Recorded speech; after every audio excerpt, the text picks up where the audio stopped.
kiss you. Thanks, Joe. Yeah! You want to run or you want to duck down? You want to duck, just go over and get onto the bench and stay there. You play to win the game. Hello? My message for the fans, we're all frustrated with where we are right now.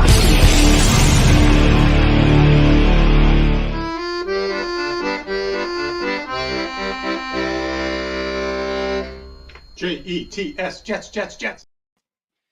All right, Gunny Gunderson is back. Here we are, the Thursday thick of it. Welcome, everybody. What's the date? March 7th, 2024. The last Thursday thick of it without free agency. Gunny, how you doing, buddy? I'm excited. I feel like, again, I feel like we're in our realm of comfort as Jets fans, right? Like this is where we shine. Off-season champions back to back. We're going for the three-peat.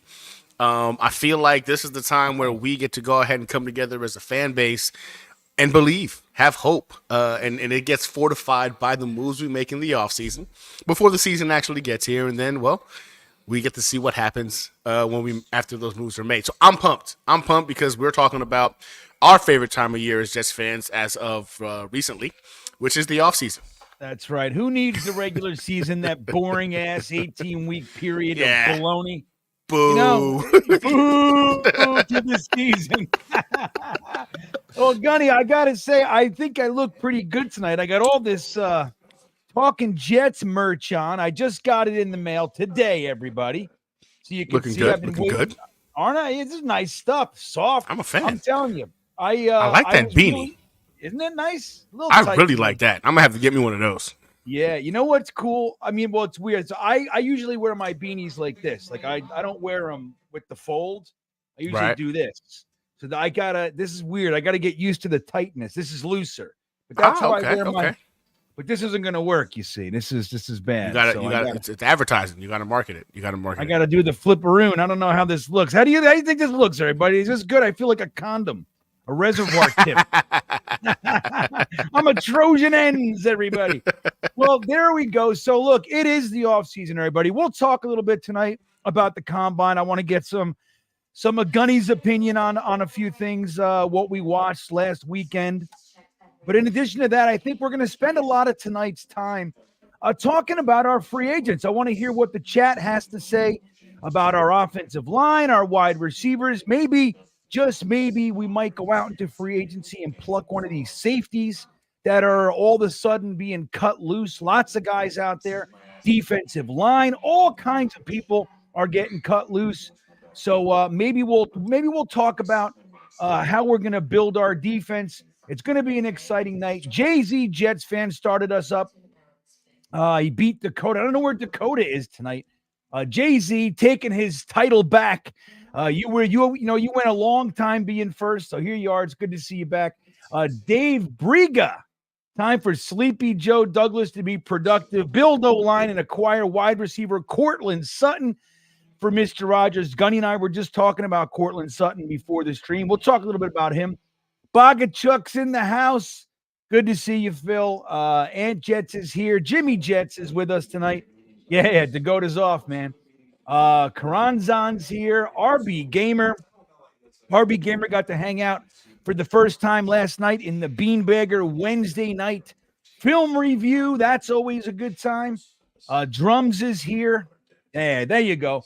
Drums liking the video ahead of time because he knows the show is going to be a fun time. So that's the way to do it. Everybody, don't forget to hit the milk thumbs. And if you haven't subscribed to the channel, please do. It is the only way that we can grow here on YouTube. And don't forget to support Gunny as well. His link is in the description. I see Tigo just arrived. Hello, Tigo. His information's in the description as well. So Jason Edwards is here. Daniel Berry, Sports Highlights in the house. Dino and Sal. I don't know. I'm not unhappy with the Jets. I got to see what they do, Sal. You know, this is a big offseason, everybody. Last year, we took an interesting approach last year. I thought they needed to do some things. They didn't do any of them. And then they drafted Will McDonald, which upset me. So we'll see. I think this has to be a very, very focused offseason for the New York Jets if we're going to get anything done. Braden from New Zealand wants Jackson Powers, or wait, what the hell? I always confuse it. Jonathan, what the hell's his name? I'm confused now. JPJ, hold on. Jackson Powers Johnson. Am I freaking? What's wrong with me? Wait a minute. I think that's right. Yeah, wait. It's the two last names thing, man. It's just it's too much. Out, dude. I'm flying out, Gunny. Hold what on. Up, Dom? Dom C's in the house. Dom C's in the house as well. Let me see. Yeah, Jackson Powers Johnson. I had it. Yeah, you were right. I was like, I think either Johnson or Jackson. I didn't know that. I thought it was Johnson Powers Jackson. So it's Jackson Powers Johnson. Johnson. That's what was going on. That's what was going on. Oh my God, Tigo's kid. Look at all that. last names. Oh my God, so cute, Tigo. Amazing. Look at these little babies. I won't put them on camera. Don't worry. I got butts. There's baby butts on the screen. Cuca Lake's here. Mitt Flair's here. Winter Rich is with us. Dano, David D. I do look like a condom, right? That's what I got to change it.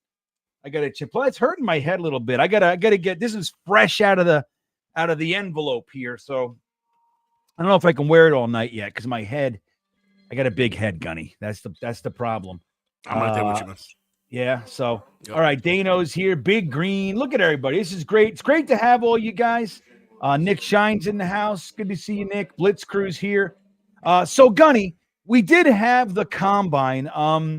There were lots of players that we were looking at. We wanted to see what these offensive linemen can do, maybe some wide receivers. Anybody that stuck out to you that was of interest to you specifically? I mean, I've been on record as saying that Joe Alt to me is the guy, and I think that the combine just fortified that.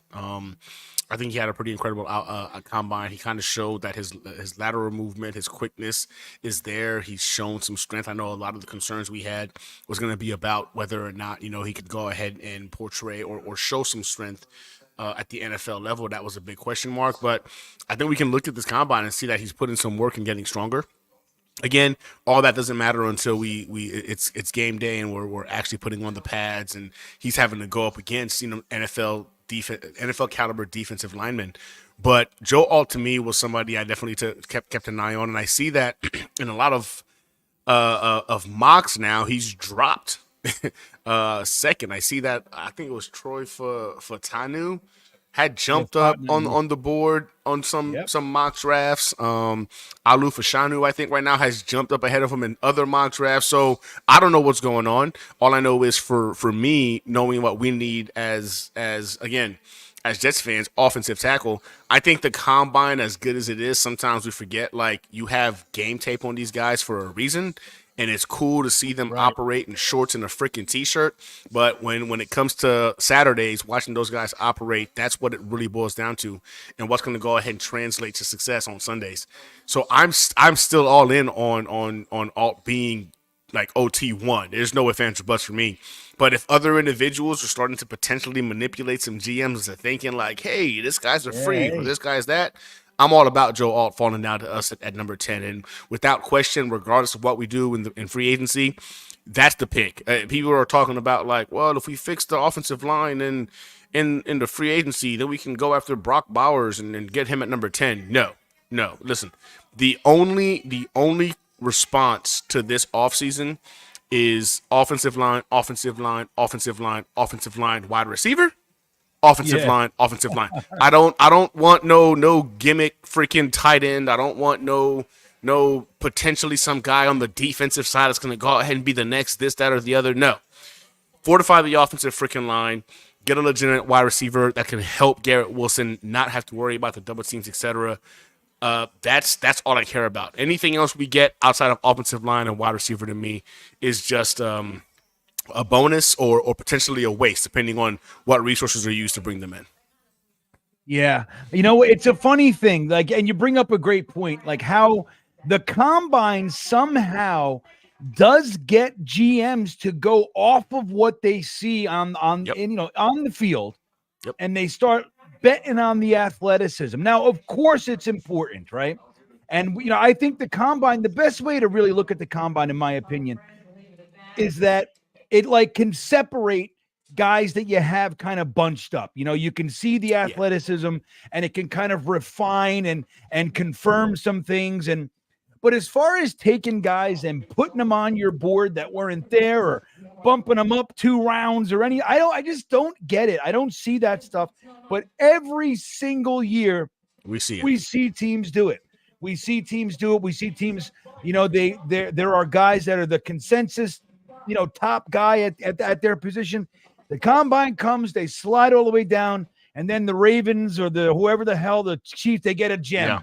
Exactly. I'm sick of it. I'm sick of it. But as long as the Jets, like you said, stick to this idea of offensive line and wide receiver, I'm going to be fine. We're talking about all this stuff. I got into it with Tigo last night a little bit. He's in love with defensive tackle Chris Jenkins, which who wouldn't be? But damn, if we get back into the second round and we use it on a defensive tackle, I'm going to be upset, losing my mind. man. I'm We bent out of shape, Gunny? Yeah, I agree. I don't care. So everybody is so listen. We saw we've had the top 3, top 5 defense for the last couple of years. It's done absolutely nothing for us. The NFL has been the makeup of the NFL is different. It's all about offensive production. I don't want to waste any valuable draft picks on defense because we think it's cute. I don't care about that. If you want to go ahead and fill a defensive tackle position, then you grab somebody from free agency, stuff them in the freaking middle to go ahead and stop the run. We got a pretty nice and deep defensive line. The defense, to me, if they go from top 3 to top 10, is still a playoff caliber freaking defense. And I am okay. I'm willing to risk that if that means we're going to go ahead and put all of our resources into offense to go from a top 3 unit to a top 10 unit, because a top 3 unit hasn't done anything for us over the last several years. So as cool as it's been to say, hey, we got a top 3 defense, what has it really gotten us to go ahead and be proud about as Jets fans? So every time I see somebody talking about putting resources into the defensive line, I'm pulling my hair out, and I don't have much to pull out. For me, the only answer is offense. Aaron Rodgers has a very limited window in which for us to maximize his ability to go ahead and play, hopefully at a high level. I want to do what the Packers didn't do. Put offensive options around freaking Aaron Rodgers. That's what I want to do. That's right. Because no, go on, please. the formula is just so easy for me. We've seen the Packers have a really good defense and not maximize the back-to-back Hall of Fame quarterbacks that they've had because they didn't want to put resources into the offense. They just assumed, hey, we've got a Hall of Fame quarterback. They can make whatever work. I want this opportunity for us to have a guy like Aaron Rodgers in the building to actually return in some kind of benefit, and that benefit is Super Bowl. I'm sorry. Everything we've made, the moves we've made, has been to achieve a Super Bowl. Yes, a playoff would be nice so we can get rid of the playoff drought freaking curse, whatever you want to call it.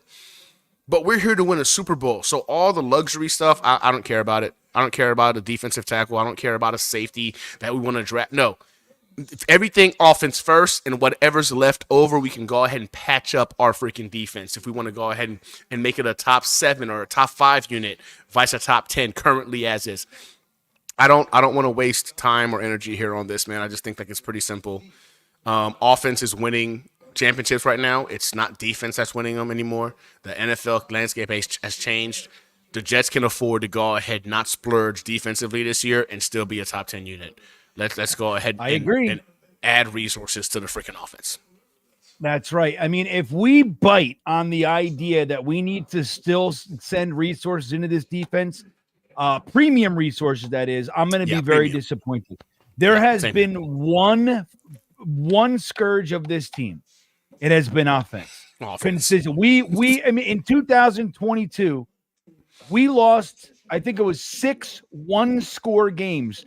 In 4 of those, we didn't even score a touchdown, I think it was. And that's unacceptable. Our defense is keeping us within 1 score, and we just can't score a damn. We can't get in the end zone, and we saw it again this year. Remember when we went like 5-6 weeks without an offensive touchdown? It's absurd, and we happened to win a couple of those games because of the defense. Like the Eagles game was a great example of that. 4 turnovers. I think 3 of which were in there, like deep in their territory, and we could only get field goals out of it. And like, it's so painfully obvious that the Jets just can't get it twisted, man. Dom, I want to say, I didn't forget his name. I just confused the living hell out of myself. That's what it was. So I'm okay. I'm all right. I'm old. Jason Edwards checking in. Can't trust a man with 3 last names. I know. That's the whole thing, Jason. It's confusing. Jackson, Powers, Yeah. Johnson. I'm going to Right? stick with JPJ. That's what I'm going to do. Dylan Terraman's in the house. What's up, Dylan? Good to see you, buddy. Blitz Crew checking in. We won the 2023 draft. Got the best RAS score guy. I know. Well, look, and as important as that is, obviously the athleticism, what I really want this year, Blitz Crew, is animals.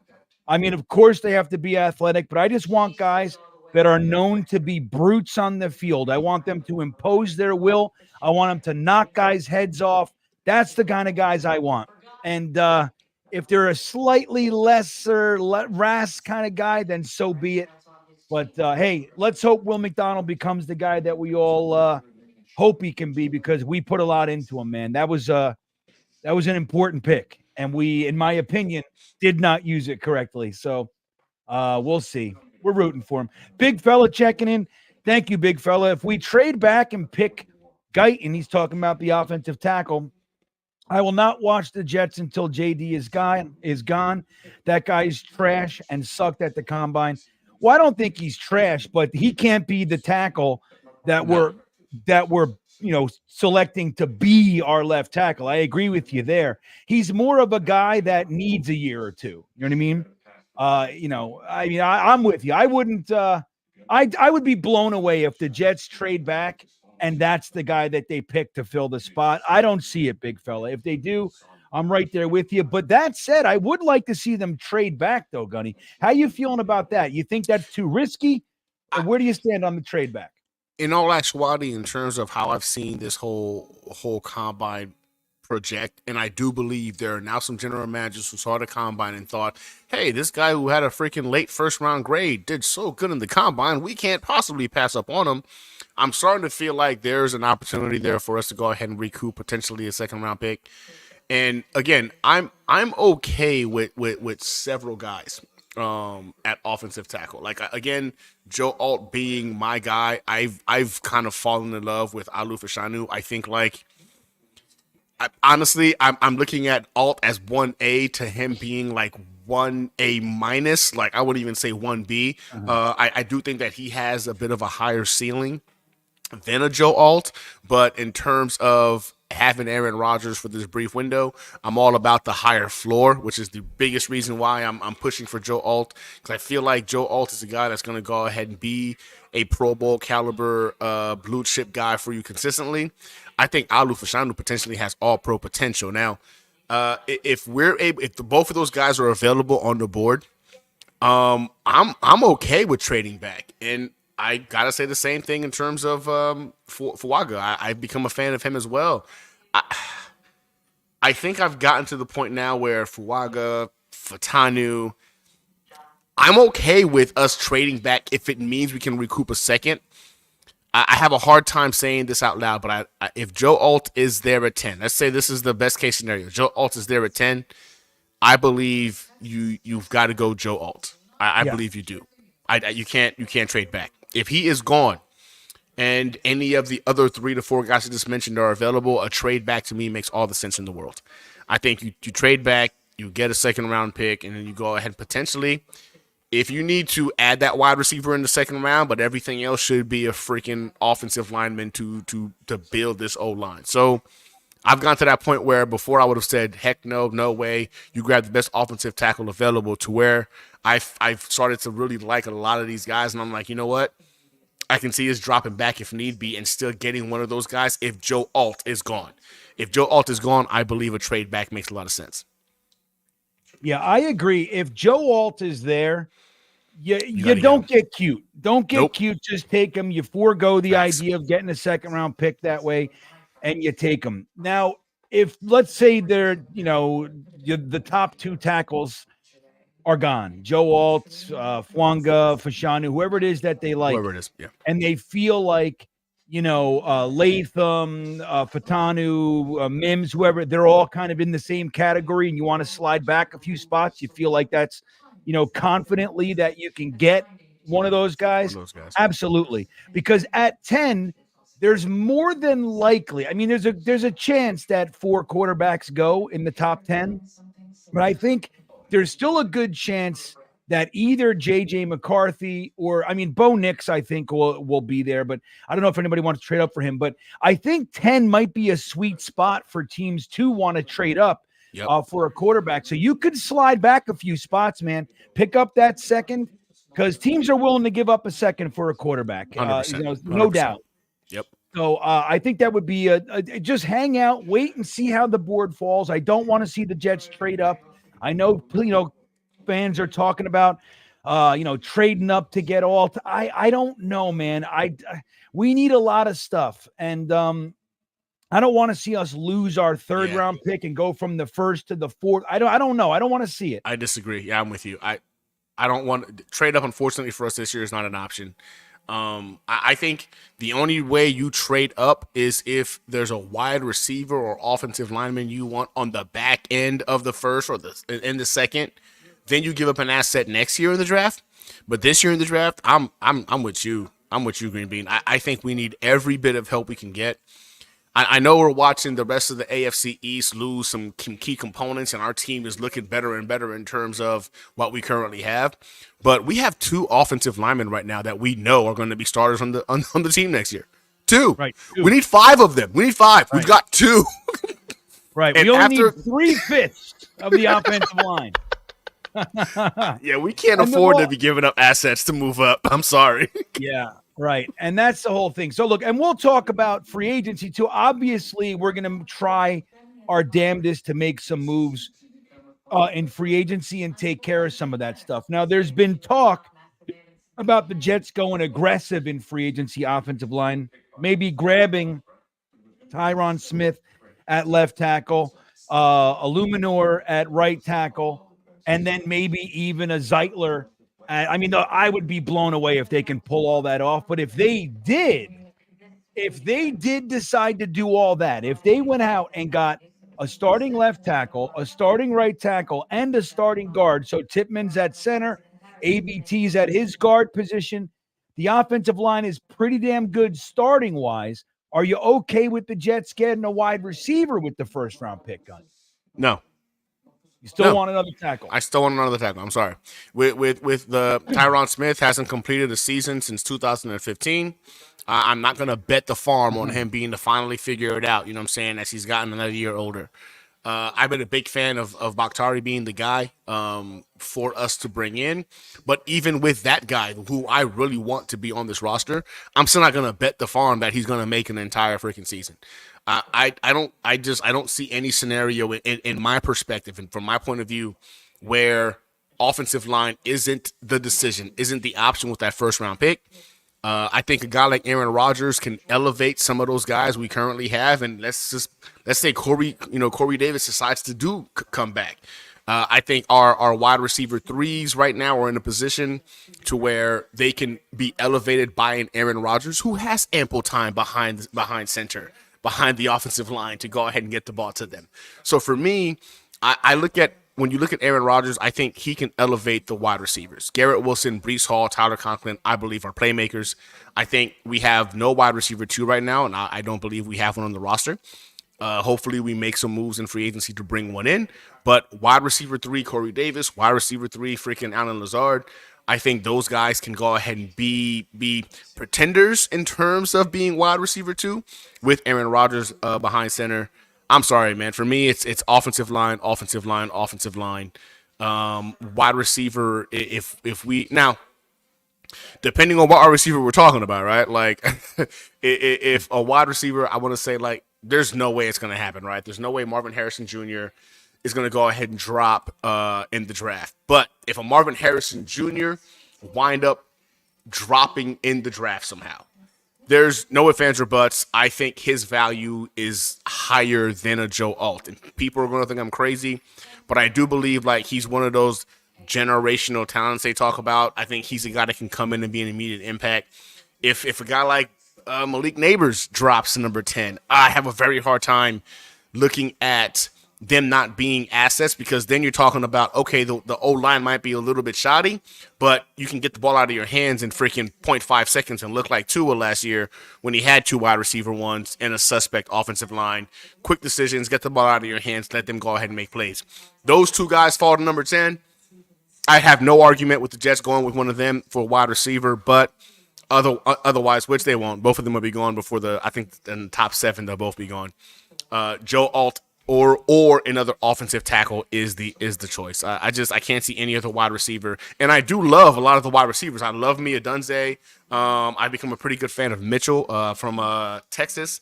I liked him in the combine as well. But I'm not drafting anybody in the top 10 that I don't believe can be an immediate impact to the offensive success of the New York Jets. Yeah, I happen to agree, man. I think no matter what you do in free agency, go ahead and get that damn tackle. It doesn't matter. Exactly. We could sign. Look, when we brought Dwayne Brown on, he hadn't missed a game in fucking 30 years. He was here 4 days. Done. 4 days and tore his shoulder. Look at Chuck Clark. He's Mr. Iron Man, they called him. Hasn't missed a single snap in his entire career. He never even made it to the season. So, like, we gotta account for that, man. As the Jets, we have to account for that stuff. Hype checking in. Thank you, buddy. He says, call me crazy, but I say don't draft a quarterback. A-Rod said he's planning on playing 2 to 3 more years. Draft quarterback next year to save on rookie contracts and get started. Dude, I don't think that's crazy at all.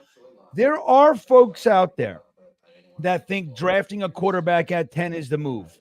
I do understand it, right? I do, especially when you look at the Packers' success over the past 3 decades now with, going from Brett Favre to Aaron Rodgers, from Aaron Rodgers to Jordan Love. He looks pretty good. So it makes sense. The problem is we don't have any wind. Like, we have a very, very short window and we have tons of holes. And if we're going to make this work, a quarterback with your top pick does nothing to help that. Nothing. The only way it helps is if we get a repeat of last year and Aaron Rodgers doesn't make it through a game or something. That's the only way it can help. And that's the worst. Like, if that happens again, dude, I might just turn it all off, Gunny. I'm sick of it. We have to. If that happens again, for my mental health and my emotional health, I can't watch that games next year. I can't do this back to back where we have Aaron Rodgers as our quarterback and then he goes. I can't. Goes down. There's no way I am mentally or emotionally prepared to do that for another season. Now, I'll say this: there's no way in hell I think the Jets should be drafting a quarterback early at all. But one guy I really liked in the combine was Joe Milton. Now, as a guy you can draft in the 6th or the 7th round, I don't think he's gonna go early. But the dude has the strongest arm in this draft class. I think he was the most athletic. He's like 6'5", 235 pounds. He's got the intangibles you can't teach: athleticism, arm strength for days. Now his technique's a little sloppy, his footwork's a little sloppy, but having him sit behind an Aaron Rodgers and learning, that might be a guy that, becomes, diamond in the rough to a diamond for us in the future. But worst case scenario, he has to come in for a couple of games. His athleticism alone, I think, is going to allow us to go ahead and see some success, because then defenses got to go ahead and respect the fact that he can go ahead and run the ball. So Joe Milton has kind of grown on me, and again, maybe I'm just being ridiculous. Again, late round draft pick. Yeah, I'm not talking about this is work in progress. You got to go ahead and put some work into him. But again, I would not want to see him in year 1 or year 2. But if you can go ahead and get this kid and he learns behind Aaron Rodgers and he can get the footwork, get the technical aspect down, you bet on somebody with those kind of intangibles. Strong arm, big bodied kid. He's literally he's pretty much freaking Josh Allen. So you get the right person around him. You look at a lot of his numbers; they look a lot like Josh Allen's when he was in college, when everybody thought like this was ridiculous. So just my thoughts on Joe Milton. Yeah, but again, like you said, taking a flyer in the 6th is a big difference than using your first round pick. It's like when they talk about arm talent. Oh my God, we did that with the 2nd overall pick. Mm-hmm. You know what I mean? That's a big difference than betting on the 2nd overall pick than taking a guy in the 6th. That said, I still would rather see somebody else. There's a few guys that I like. I will tell you guys, I put a poll question out there for you. What should the Jets' priority free agent be? Now, obviously, I only have 4 options, so you might have a guy that's outside of that. But I put up Tyron Smith, David Bakhtiari, Calvin Ridley, or a quarterback, a backup quarterback like Tannehill or Brissett. Currently, Tyron Smith has it. Get your votes in. Another thing I'll say, we got almost 300 people in here, and we have 74 milk thumbs. If you haven't smashed that like button yet, please do. And if you haven't subscribed to the channel, that would be greatly appreciated. What time like the present, everybody? It's how we grow here on YouTube. So let's move on here. Jonathan Francois has a pretty good idea. Let's re-sign Huff and draft edge rusher Dallas Turner. Yeah, that sounds like the plan, Jonathan, right? Why not? Just load up on defensive line and ignore the offense yet again. Yeah, I like it. Good stuff. Eventually, it has to work, right? Right. We keep taking those swings, baby. And it's a funny thing because, going from a situation where the Jets haven't taken a true edge rusher since Jonathan Abraham up until JJ, all of a sudden, edge is just like the last thing on our mind. Joe Douglas he's done a good job with the defense, and we don't have to worry about that too much. And you can count on Saleh and Ulbricht and Odin and White Cotton and all those guys. They're a pretty good collection of coaches. It's the offensive side of the ball that we just can't seem to get right. All guns facing the offense. That's where we need to the area we have to address, man. I don't give a shit if they all but ignore the defense outside of just getting a couple of fatties for the defensive line, run stuffers, make sure your safeties are good. Other than that, ignore it. I don't even need anybody. I don't need a 4th-round linebacker. I don't need a 6th-round cornerback. Just get me offense, wide receivers, offensive line all day, every day, and I'm going to be happy. Small Heath Court Jetster. You change that name all the time. It's funny. Checking in. Thank you, buddy. He says, all I know is that I can't deal with another year of Jets propaganda. Can't believe this guy fell to us in the draft. It's a steal, number 1 on our board. Yeah, unless it's the guy we want, right? Small Heath, like if it's Joe Alt. I can't believe this guy fell to us. Or let's say, just imagine this. Imagine 3 tackles go in the first 10 picks, and then Marvin Harrison is sitting there at 10. You know what I mean? Like imagine that. Or Malik Neighbors is sitting there at 10, but the 3 like you can't take, if you think that the tackles that are on the board are subpar, like the 3 guys that you had rated top 10 are gone, or 2 even, and Malik Neighbors or Marvin Harrison Jr. is sitting there, you got to take them. You got to, in my opinion, you got to do it. 100%. 100%. Yeah, you can't take a lesser player for, that's what they call reaching for need, right? But I hear you, man, and I get it. The whole idea last year that, holy shit, we can't believe Will McDonald was there. Will McDonald would have been there at 26 if you slid back. And I'm a believer that the Jets did try to trade back, but they weren't able to. So, and they should have just taken Anton Harrison or fucking Jackson Smith and Jigba. One of these areas would have been addressed. Anyway, I can't do it again. I can't do it. But I'm with you, man. It's a tough thing to watch when the Jets year after year don't get the guys that would be impactful, and they try to spin it like it's the guy that's going to save us. It's just, I'm tired of it too, man. Big fella checking back in. Bean. You see my guy Jalen. I did see that. He had a 9.9 RAS score or something like that. Yeah, I mean, dude, good for him, dude. That's the thing. When you start seeing these guys that are the mids, late round picks, that's what the combine most impacts, right? Those guys. It kind of helps them to make their case, to make that statement.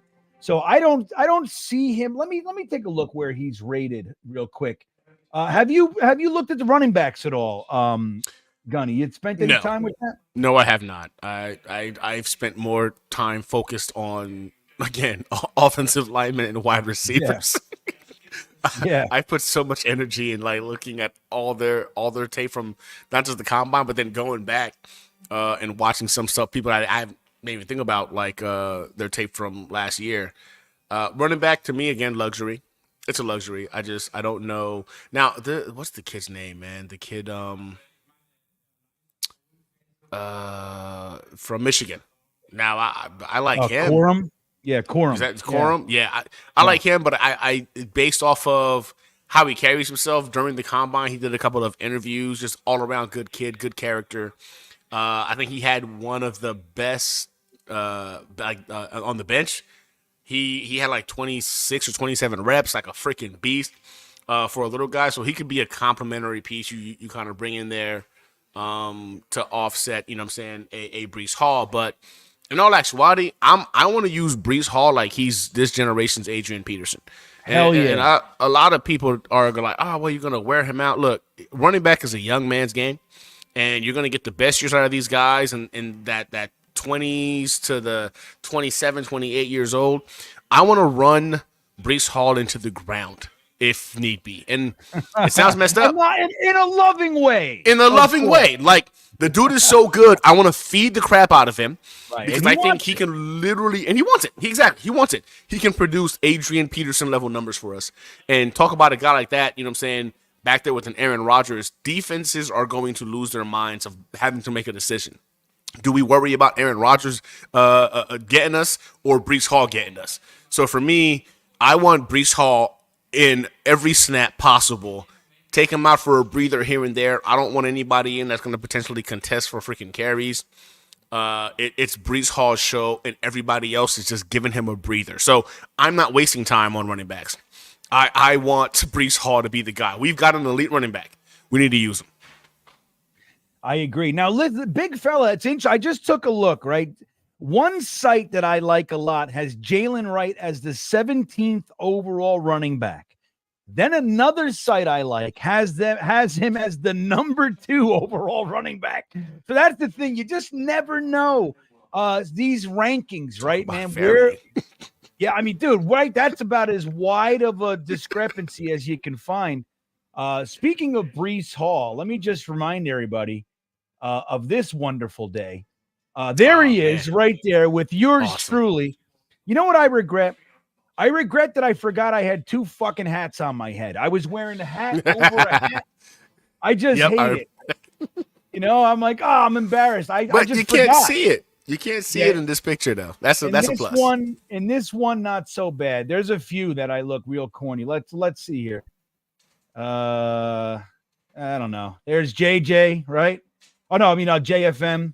JFM. Yep. Yeah, that's Quincy Enunwa, Q-Tip. That's Bilal Powell. There's me and Quincy.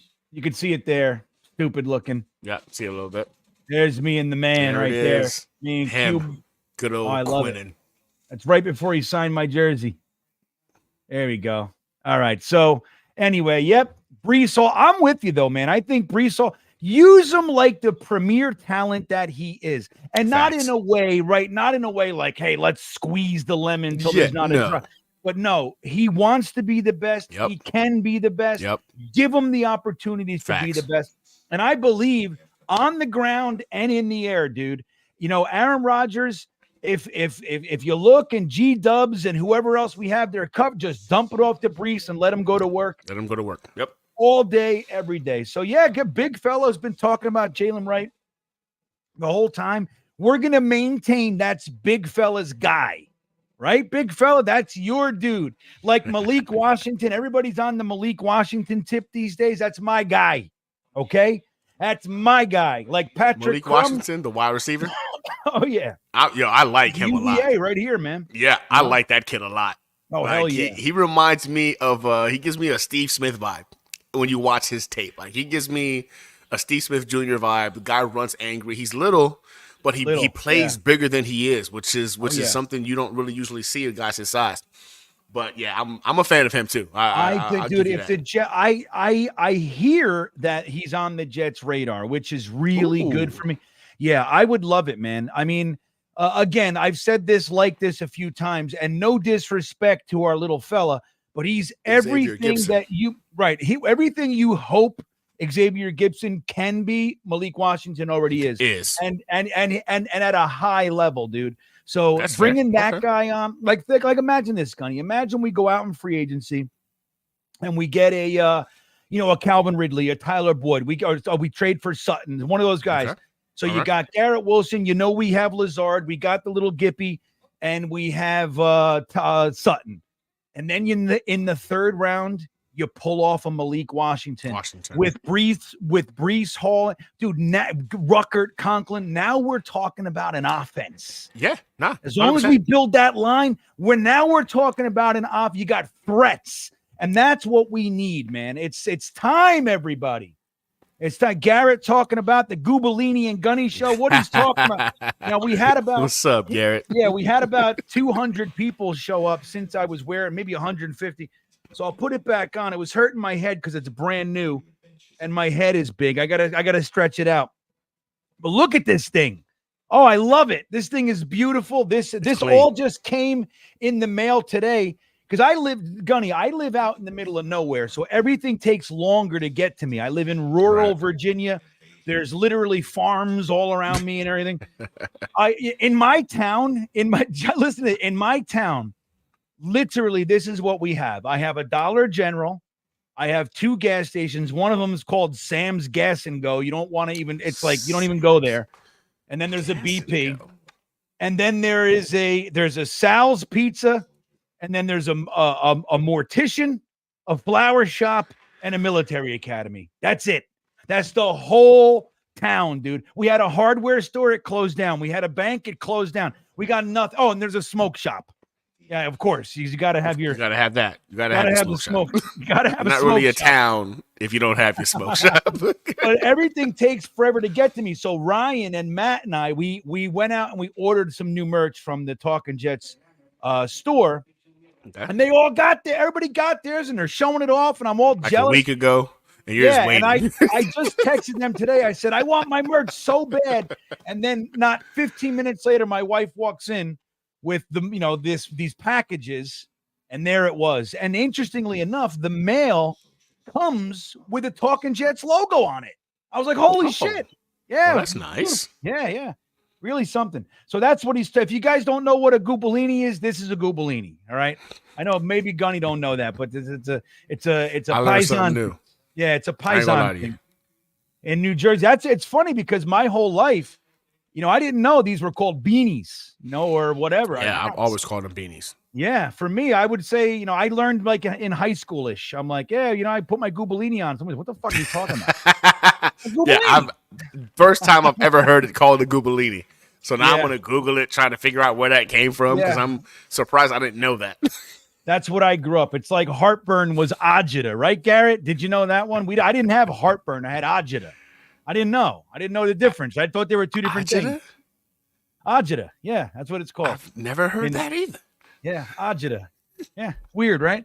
Hype checking back in. Thank you, sir. He says, I'm all for getting a weapon at 10 or back if we get older offensive tackles in free agency and a potential O-line later in the draft so they can be ready by week 6 in case of injury. Well, and this is an interesting thing, right? So, and Gunny was kind of talking about this, but he was still, and I agree, wanting to use the first round pick for this. So the idea that no matter how you slice it, if we have a Tyron Smith or a Bakhtiari at left tackle, neither one of them have finished seasons in years, right?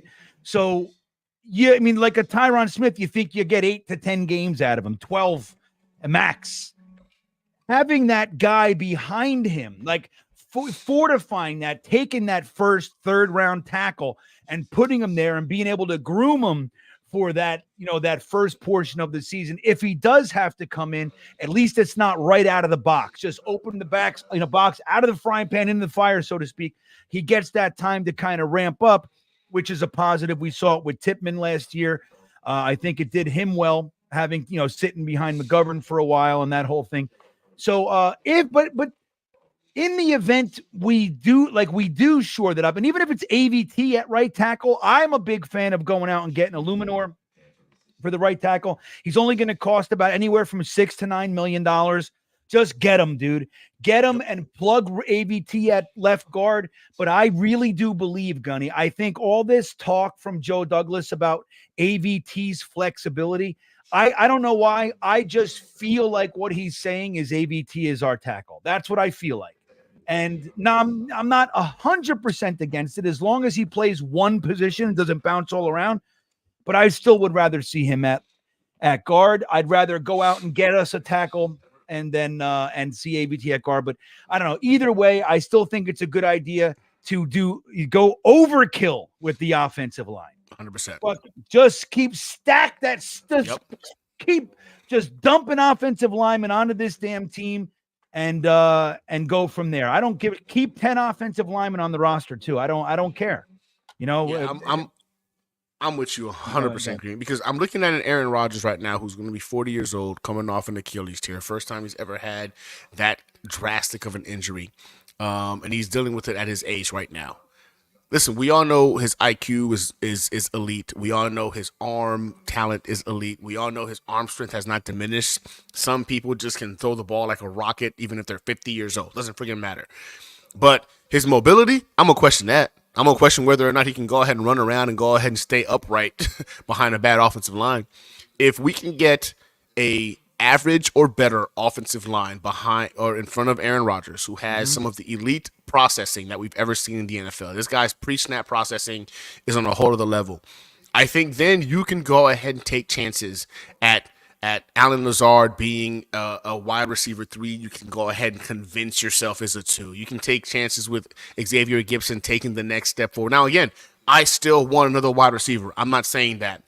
But for me to prioritize it over offensive line right now, knowing that we're going to have 40-year-old Aaron Rodgers back there behind off of an Achilles injury, I'd rather trust the arm of Aaron Rodgers making it easier on mid-wide receivers as long as he's got time, vice hoping that elite wide receivers are being able to get open and create separation fast enough for Aaron Rodgers to not get hit, man. O-line. We've been dealing with a trash O-line for a long time. We finally have a quarterback that is beyond worthy of protecting. And not just that, but the O-line also helps a guy like, guess what? Breece freaking Hall, who literally got 1,500 yards, scrimmage yards behind the worst offensive line in football and the worst quarterback in football throwing him the ball. Like, imagine if he had help. just imagine that. So, like, it's to me, it's 1,000% offensive line. I can't see if they do anything else. I'm going to be sick to my stomach because that should be the priority. Well, and I'll add something to that. Not only did he have the worst quarterback play in the NFL, coupled with one of, if not the worst offensive line play in the NFL, but he also had a coach who didn't even know that he could use play football. Okay. He didn't even know until forgot. the Giants game. Holy shit, this guy catches the ball. What the fuck is that? Yo, I completely forgot about that, GreenBean. And then in addition to that, you had an organization that was trying to force feed Dalvin Cook. Yep. And then we were using Michael Carter as the third down back. Yep. They did everything they could to make Breece Hall's season into subpar. And he ended up getting 1,600 plus scrimmage yards and damn near 1,000 yards. If our friggin' stat guy could have told Salah he's still his 6 freaking stars job. Dude, I know that guy needs to get that pissed me off so freaking much. You literally turn around and you say to that guy, "Hey, come here for a second. This was your last day with the organization. You are a complete moron, and I need you out of here. Pack your shit. By the time I'm done with my locker room speech, I want you on a fucking bus. Yeah, you need to be fucking gone. That's right, man. Like, there's no way, dude. How do you do that? Man. I could not believe that. Rob the kid of 1,000-yard season. And I know, like, does it really matter? Like, we don't want to get, but some of those things matter. It shows that his work is being validated with that 1K moniker being on his resume. Like, it matters to a kid like that. But I love how Breece played it off. Yeah, no, it is what it is. And we all know the competitor he is, it mattered. It mattered. But he's never going to go ahead and make it seem like it was the main thing. But just doing that in itself, having a 1K season behind this horrendous offense to include, like you stated, the coach that didn't even know he could play football, that didn't find out till freaking mid-season, oh, wait, Breece Hall is actually good at football. We should I know. get this guy involved more. I know. You just see it. Like, imagine if this guy's the focal point and has a quarterback that they don't stack the box. Brees Hall's going to have 2,000 yards on the ground. Easy. And another 500 in the air. Easy. I'm serious. He could be the best back in the league without question. In my mind. I mean, I think we've seen enough to support that. I'm going to close out the poll real quick.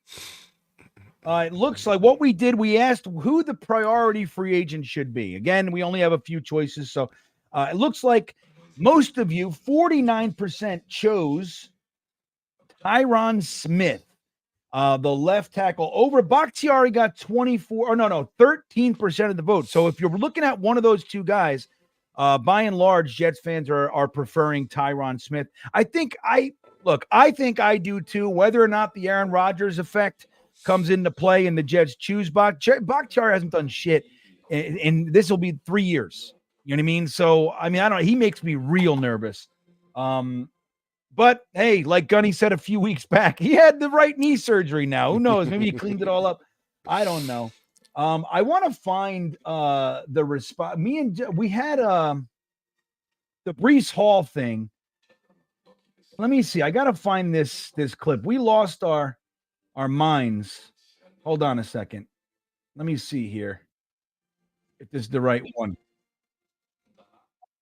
Okay, hold on. I got to find you the clip. I was so bent out of shape when the Jets didn't get Brees Hall that 1,000 yards. Because again, like you said, it doesn't really matter. No, but we had nothing going on in the season. I could have cared less. And Brees needed like 160 yards to get 1,000. 1,000 yards. And he gets He there. came 6 yards shy. Why? He got 6 yards shy well with enough time in the fourth quarter to get the 6 yards. But we had a moron for a stat guy that cost this kid his 1,000-yard season. Right. That's exactly right. So, all right, let's get here. Here's a question, Gunny. Thank you, Sal Pizzuto, checking in. He says, would you trade 72 and next year's second to take two players in the top 50 this year? What do you think about that, Gunny? Yes. Yeah, in a heartbeat. I think this again, I'm looking at the Aaron Rodgers window. And I know Aaron Rodgers said he wants to do 2-3 more years, right? But I'm thinking about hopefully what we're getting is still a great to elite level Aaron Rodgers.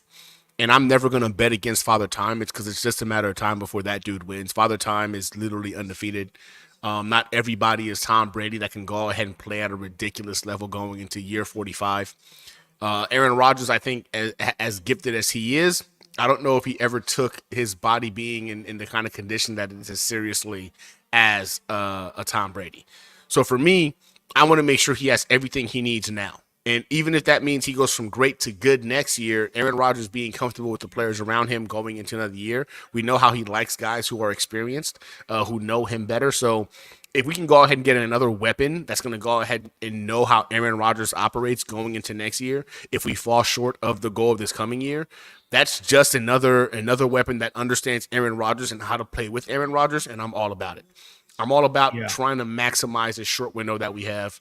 And yeah, if it means mortgaging the future a little bit to kind of make that happen, I'm for it. Now, again, it has to be for the right player. If we're talking about doing all that to draft a defensive player or doing all that to draft a friggin', I'm going to lose my freaking mind. I'm going to lose my freaking mind. If a wide receiver that shouldn't be there falls or offensive lineman that falls, 100% you do it. But if you're talking about, oh man, that linebacker we like just kind of fell to I'm going to lose my freaking mind. So it obviously situation dictates, but I am not opposed to that being the case if we're adding another weapon that benefits the freaking offense. Yeah, I feel the same way. Now, when you look at it, Sal, pick 50. Let me see. I think it's 400. I think it is. Just to do it this way quickly, because I happen to agree with Gunny. It's got to be for the right guy, but I'm not opposed to doing it because this is a really deep class in the positions that we need. All right. So we don't know what next year's class could be significantly weaker, and it's not a good year to have that. It's not, to have the second round pick is less valuable. This is a valuable year to have a second round pick. So pick 50, is worth 400. pick 72 is 230. So that gives you 270 that you need it to be worth. So next year's third is right in that pocket.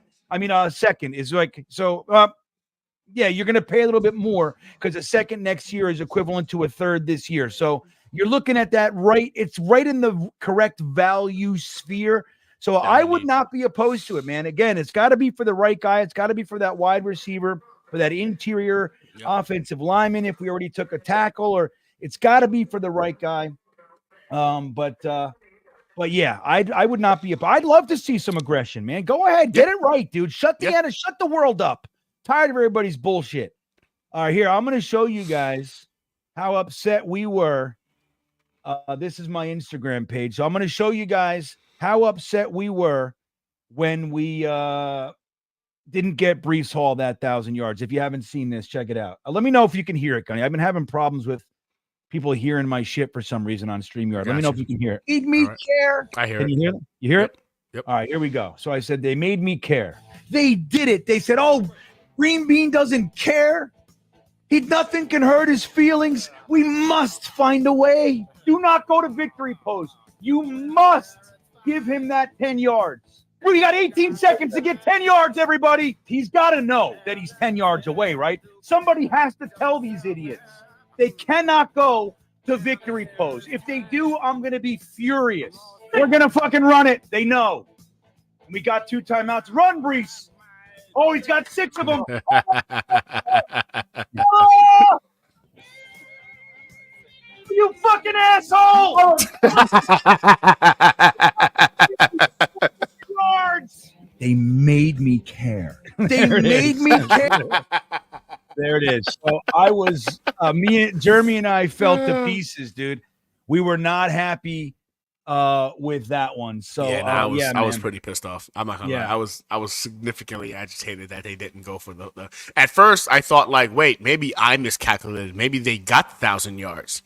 He got 1,000 yards. Come to find out that I was not wrong, and I was like, son of a. I was pissed. I was really pissed. Yeah, I was off by 2 yards. I thought it was 4 instead of 6. But yeah, man. I mean, how the hell is it that we all know out here and our professional paid staff? No idea. They're lost. And the most painful thing about it was the Jets clearly wanted it. Like they were doing it. Feeding them. They didn't go to victory pose with 18 seconds left. They had 2 timeouts, so they could have. They thought they had it. It makes it that much more aggravating. So Brees would have had 1,000 yards. Yep. Again, 1,600 from scrimmage. So I think he can do wonderful things this season. Jason Edwards checking in. He says, we need offensive line and wide receiver addressed, excuse me, in both free agency and the draft. But next week, we better sign a starting quality backup quarterback. I agree, dude. So let me ask you this, Gunny. The backup quarterback of choice, and then maybe realistically, who do you think the Jets are going to sign? Who do you want them to sign? Where do you stand on that one? I think if they're smart about the situation after realizing what happened to us last year, they make a legitimate push towards a Jacoby Brissett or a Gardner Minshew. Those are my 2 top options. I love both of those guys. I feel like with those guys behind an Aaron Rodgers, there is a legitimate chance that, God forbid, knock on wood, we endure another Aaron Rodgers injury. As a fan base, we'll still see competent football. And I'm not saying the offense gets elevated to the point where an Aaron Rodgers being back there would have allowed it to be. But with our top 10 defense now and an average offense, I think this team is still capable of winning a playoff game. But once you get into the playoffs, anything can happen. I think that's when, guys elevate their play. You saw Joe Flacco several years back go ridiculously, no turnovers, got to a Super Bowl, won a Super Bowl. Is Joe Flacco a Hall of Famer? Is Joe Flacco an elite quarterback? I think we can all agree he's not. But given the right opportunity and right momentum, you can still see something happen. I think you believe it's feasible with a Jacoby Brissett, with a freaking Gardner Minshew. If they go to second tier, I think Ryan Tannehill is not the worst option. I think Ryan Tannehill coming in, a guy with a chip on his shoulder, he still has some mobility left, not a bad option. But after that, I'm in the camp of you gotta just draft a guy that potentially has a high upside. Potentially, it's gonna be late draft pick, obviously, so the floor is gonna be low, but you gotta aim for that high upside. But honestly, very few teams, you know what I'm saying, amount to anything once they lose their starting quarterback, and I've come to this realization that being the norm. So if you want, I mean, some people are saying like Russell Wilson. If Russell Wilson wants to be a backup for the New York Jets, I'm 100% on board with that. Yeah.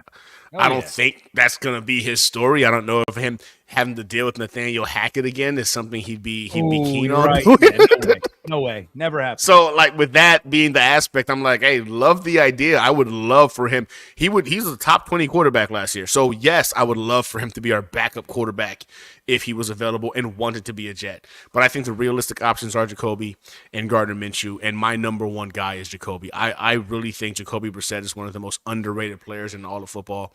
And if we can go ahead and sneak that dude onto the roster as a backup quarterback, we're not going to be happy with an Aaron Rodgers injury. God forbid that doesn't happen again to us. But as Jets fans, our hope doesn't automatically die when he goes down and you see a guy like Zach Wilson taking the field. So Jacoby Brissett is the guy. He's who I want as my backup quarterback. You know, I'll put a poll out there too. I want to see what you guys think about that specifically. So we'll ask that question specifically. Which backup quarterback do we want? Because I think Jason Edwards is on it. You know, and the other part of your comment, Jason, about needing to address these positions in free agency and the draft, I couldn't agree more. We can't just take care of one and then hope that the draft falls to you. I mean, you got to take care of at least some portion of both of them. Now, the wide receiver market, as we've seen, has dried up. We thought it was going to have guys like Pittman and T. Higgins and Mike Evans. They're all gone. So we're left with the Calvin Ridleys, the Tyler Boyds of the world, which I'm not unhappy with, man. My number one guy out there is Tyler Boyd. I think he would be perfect for what we're trying to do. But the Jets might not see it that way. And if they get Calvin Ridley, I'm not going to be unhappy with it or anything. So, but either way, we got to take care of that. And then in the draft, you know, let's say you bring on Calvin Ridley, I still think a Malik Washington or somebody like that in the third would be it's a win. Fun, man. And that's the kind of stuff we need to do. Don't be like, we addressed wide receiver. It's time to get another linebacker. Like I'm just sick of it, man. We don't need it. You drafted Zaire Barnes last year. If you don't believe you can be something, then you shouldn't have taken him in the first place. He should be our depth, our development. We got Jamie and Sherwood. Those are our guys behind Quincy and I always want to say Mo Lewis and CJ Mosley. That's the way it's got to be. So, you know, we can't, just continue to invest in the same positions over and over and then ignore. We got to fortify weapons and the wall. That's the way it's got to be. Let me put this poll up there. I'm going to get to another question here. Where was it? I just saw it. Shit. There it is. The big fella checking back in. Gunny. I saw every snap of Joe Milton. He's Zach Wilson. And it's funny, too, because they're talking about the arm strength. His beautiful pass at the Oh, look at his. Oh, my God. But when you see him on the field. I'll counter this. Zach Wilson is 4 inches shorter. Zach Wilson is 20 pounds smaller. If you're looking at Joe Milton and you don't see Josh Allen when he was at Buffalo, like the college, it's, I don't know how to tell you. Like, they're literally mirror of individual. One's white, one's black. That's the only difference. Same size, same arm strength. Their accuracy numbers are pretty darn accurate. And I think with a guy like now again, Joe Milton, I'm not saying we need to bring him in to be the future of the New York Jets or like he's definitively going to be a starter. I want him to sit and watch. I don't think a guy like Nathaniel Hackett can unlock a guy like Joe Milton.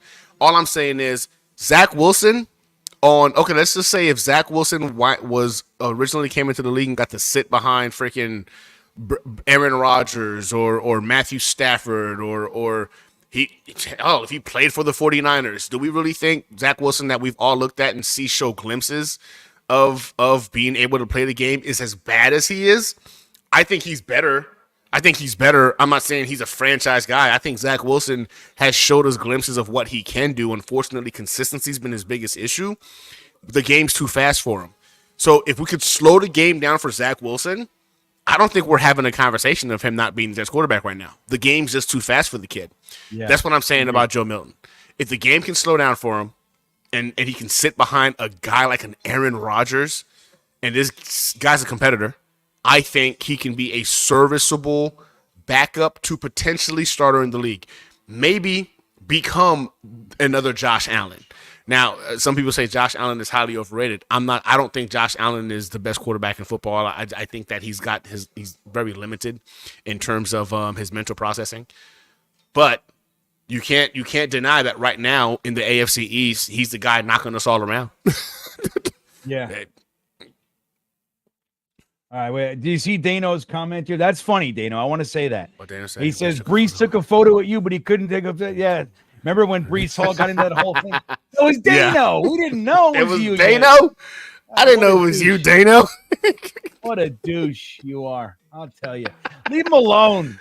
Everybody's grumpy getting off the plane. You just want to go home, man. You got the traffic. You got to fucking wait for your bag, whatever. Let me go home, man. That said, maybe Brees could have just said hello, took a picture, and it would have been over. I mean, I don't know. You know, who knows? Maybe they recognized him as Dano's just he wants to sell his signature. I don't know. So the poll is up there, everybody. Yeah, I know. I was scrolling through, Dano. I saw it. But the poll's up there. Let us know which backup quarterback. I threw a little curveball in there for everybody at the end. See if anybody wants to go back into memory lane and get that guy back for our backup quarterback. Blitz crew checking in. Malik Washington, I bet we can get him in the fourth. He's not making it to the fourth, Blitz crew. Maybe with the second, fourth rounder, that height will push him down the boards despite his tape. I don't think so.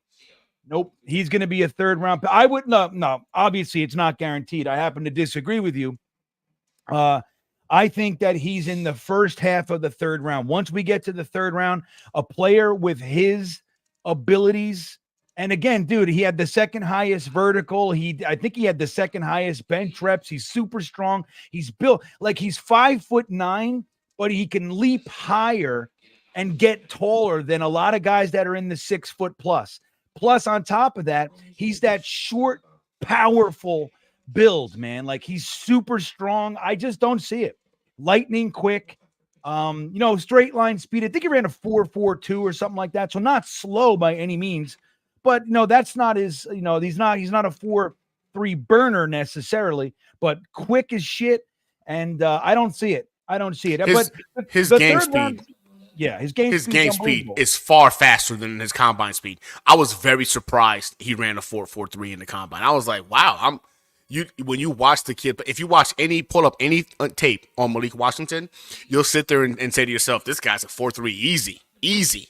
Yeah. And then he runs a 4.4, whatever. But I think game speed for him is significantly faster than the 40-yard dash was. Yeah. I mean, and he's climbing up boards. Let's see. I'm just looking at some sites now. This one has him at the 19th overall wide receiver, because there's going to be a lot of wide receivers taken, man. This is a very strong wide receiver class. They're saying that we might see the record this year for wide receivers taken in the first. I think we may see the record for tackles, taken in the first. So it just so happens to be strong in the positions that we need to, which is pretty exciting. But here's the good news. In the third and fourth round, you're probably going to see wide receivers like Leggett, like McCaffrey. You're probably going to see Malachi Corley. You're probably going to see, a lot of guys, Brendan Rice, late third. Like you're going to see those guys there. So we're still going to be able to get a quality wide receiver, because we're not looking for wide receiver one, especially if we pull in a Tyler Boyd or a Calvin Ridley to be the number 2. And hey, did you guys hear about this? What do you think about this one, everybody? And I'll put this poll out there too. Maybe, but I'll ask Gunny first. Corey Davis, there are rumblings. Now, I don't know how accurate or whatever. Yeah, any interest in bringing this guy back, Gunny? If he 100%. Says, hey, I want to come back. Yeah, yes. Like it? Yes, I love it. I think Corey Davis is a much better wide receiver 2 option than Allen Lazard. A lot of people will sit there and be like, oh, man, they're the same freaking players. And then I sit back and I say, first of all, Allen Lazard has never come close to reaching 1,000 yards. You had a guy like Corey Davis come close to it with Ryan Tannehill as his best quarterback he's ever played with. Alan Lazard has had literally Aaron Rodgers for years and hasn't come close. It's not even close. Corey Davis is a much better version of a Alan Lazard. Yeah, they're both great blockers. They both have the case of the dropsies. But I like Corey Davis's ability to route runs better. I think Corey Davis comes up with more contested catches. If Corey Davis decides he wants to come back, I think that's the best case scenario for us right now. If we can't sneak one of these got like Calvin Ridley's or the Cortland Suttons onto this roster, bringing him in, you still go for a guy in like a Malik Washington, of course, in the draft. But I am all in on Corey Davis, man. I think Corey Davis instantly becomes the second best wide receiver on our roster if he decides to come back here, because we've never seen Corey Davis play with a quarterback like Aaron Rodgers. But we've seen him put borderline wide receiver 1 numbers with mid to trash freaking quarterbacks. So for me, I'd like to see him with Aaron Rodgers throwing him the ball. I'm telling you, man. And that's the whole thing too. Like Lazard is a really good test study, everybody. Like he's not great. Like he's not Garrett Wilson, but he was pretty, he had some drop issues. So we're not going to ignore that, but he was a very solid wide receiver with Aaron Rodgers. He comes to play with the Jets, and he gets Zach Wilson, who's not known for his touch, everybody. Yep. And he looks like complete garbage. And then you get Corey Davis his entire time with the Jets. He's had Zach Wilson, and he looks like, I don't want to say garbage, but he was frustrating, to say the least. Yeah. I had big problems with Corey Davis. But, the idea that the quarterback doesn't matter, Garrett Wilson with some drops and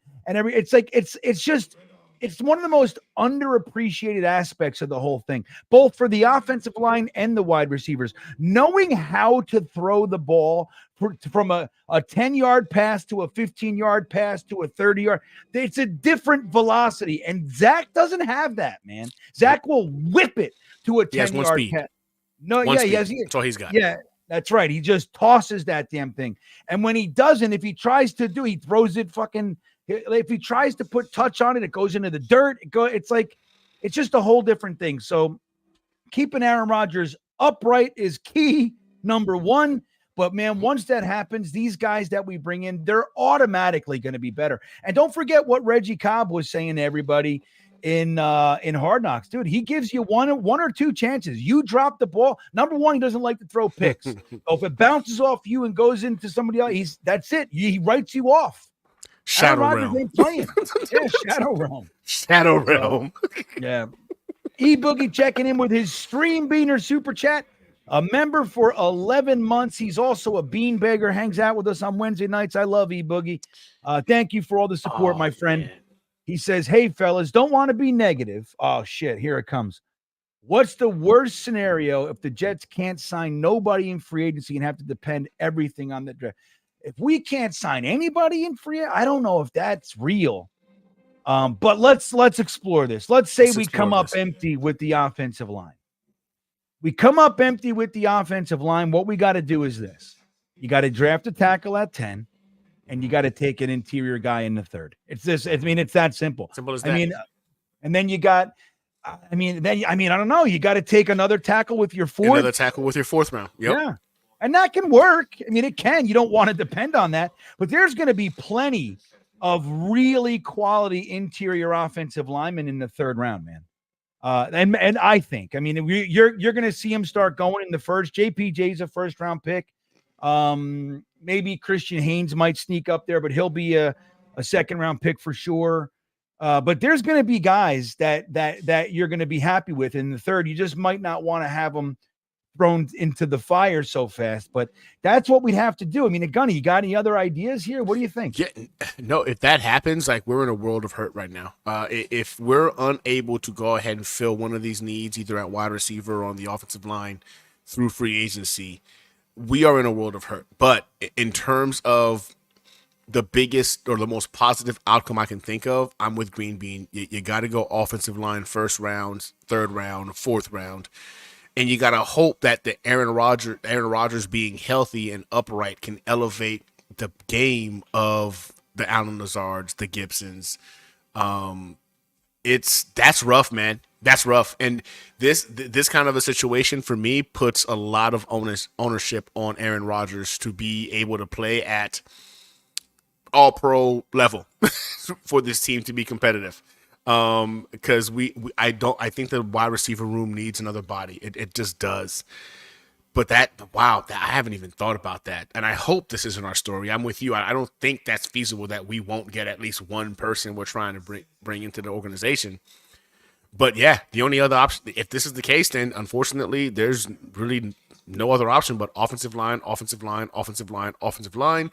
Whatever wide receiver happens to go ahead and pique your interest, offensive line, offensive line, offensive line. Yeah. I just think that the O-line right now is so depleted with only 2 starters really being under contract that you would have to wind up building your offensive line through the draft, which can be great, but also sucks when you're in a win-now window, and it takes a while for offensive tackles to really learn the speed of the game and adjust to the speed of the game. And for the line itself to gel, gel together. Yeah, and it's like, and you think about it like this. Like, look, I believe that we can build the offensive line this year. I really do.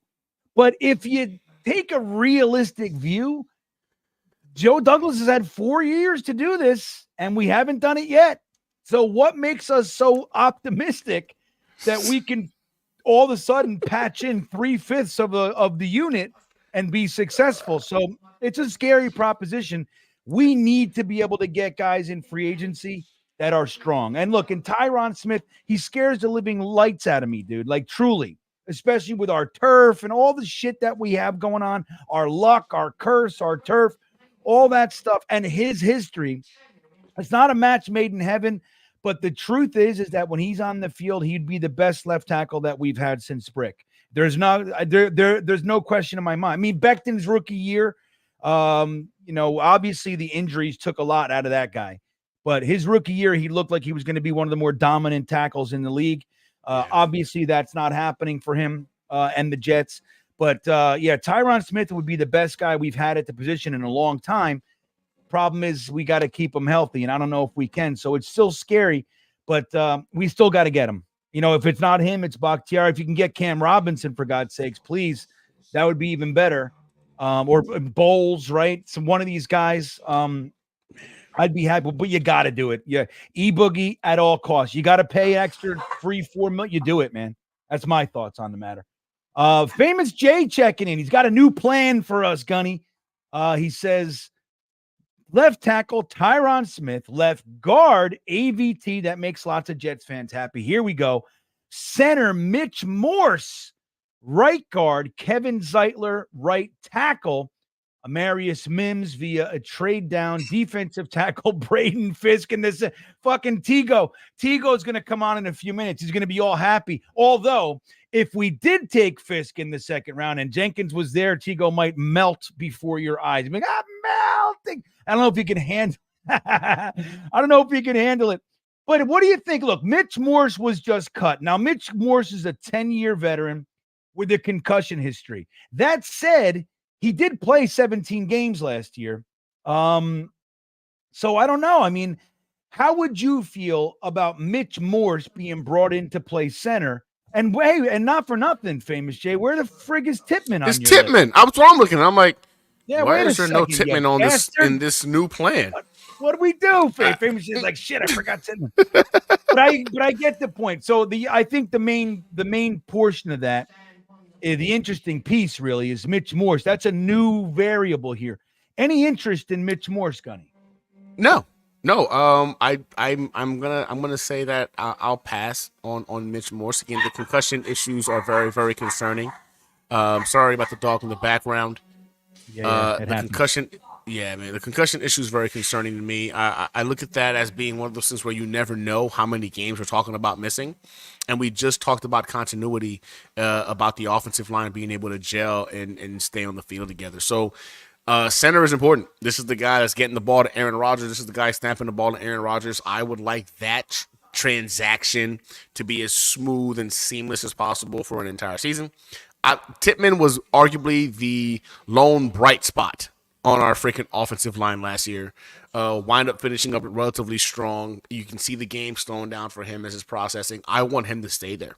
I think he can give us the opportunity to be the anchor to our offensive line. Big, strong kid, and we know he's got the ability to play guard.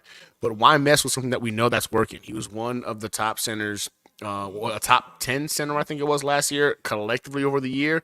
But towards the back end of the year, he finished in the top 5 in terms of his production. So I'm sorry, man. Like, Mitch Moore sounds great. I'd rather bring back McGovern as the backup. And keep Tippmann as our starter. I don't think paying Mitch Morse the kind of money he's going to be seeking out if he doesn't retire, which I think really is more realistic, is that he might retire with, like you said before, the concussion issues. But concussions are just too worrisome for me. You just don't know how long you're going to miss out on that particular player. There's really no timetable as to what to expect from that. And losing the center of your offensive line, the guy that's literally getting the ball or snapping the ball, to Aaron Rodgers being changed out, I would rather avoid that by all means. Yeah. So I'm not a fan. Yeah, I know. I mean, I look. If we did, I would be okay. I'm happy with it. He's definitely good. Although Quinnen Williams takes him to school every time they play, which is fun to watch. But yeah, I have the same concerns. And look, I love Tyler Boyd.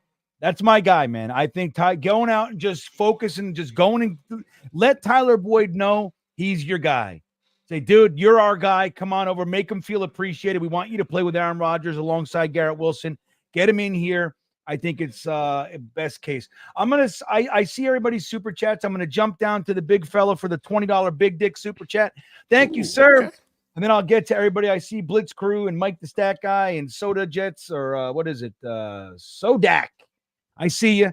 But thank you, big fella. He says, Gunny, Joe Milton is here we go. Is no Josh Allen. He processes extremely slow. He's inaccurate. Milton was in a quarterback-friendly system with Hupel, and there is a reason why Hooker took his job 2 years ago. You're falling in love with his arm.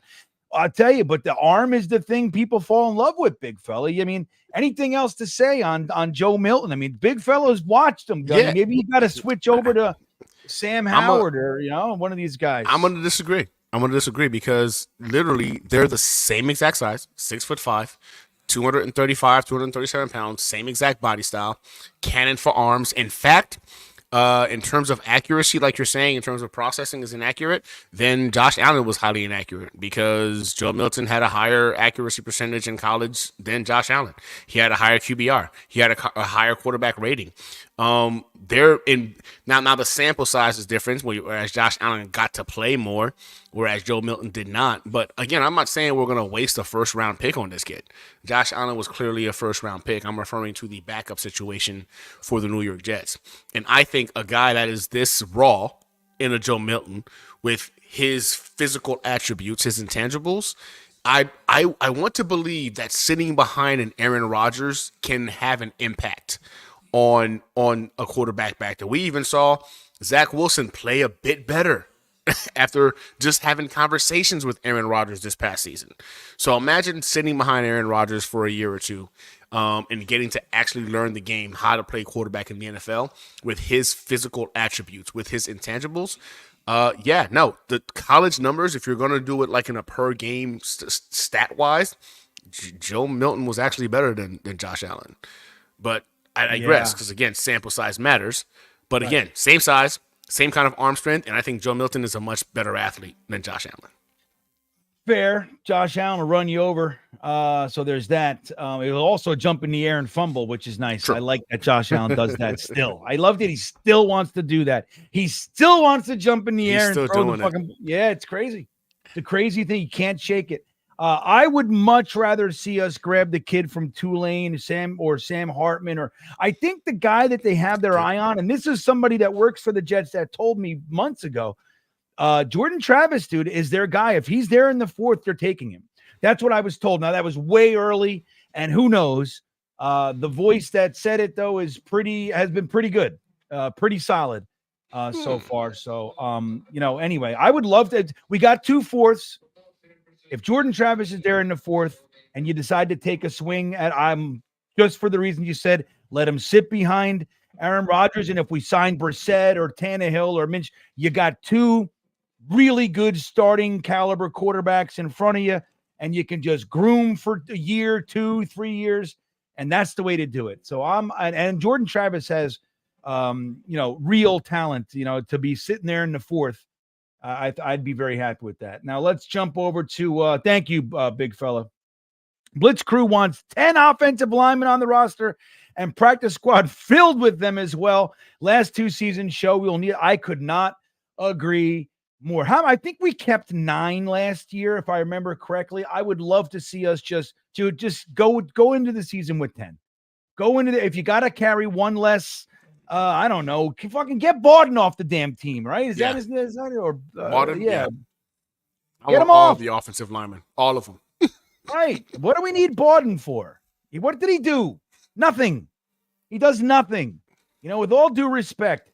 You know what I saw today, Gunny? I saw a list of all the players that were on the Jets that are playing in the UFL. Now, the UFL. I haven't seen that. This should be good. It's such a good list. It's such a good list. But all kinds of guys. I mean, Amendola's on there. What was the kid? Cap from last year. Remember Jerome Cap. Oh my God! All those guys, man. The UFL, 2024. Yeah, let's see. When do they start? March 30th. It looks like it started. Yeah, March 30th. So it started. Tons of Jets, former Jets players. Deontay Burnett. Remember that guy?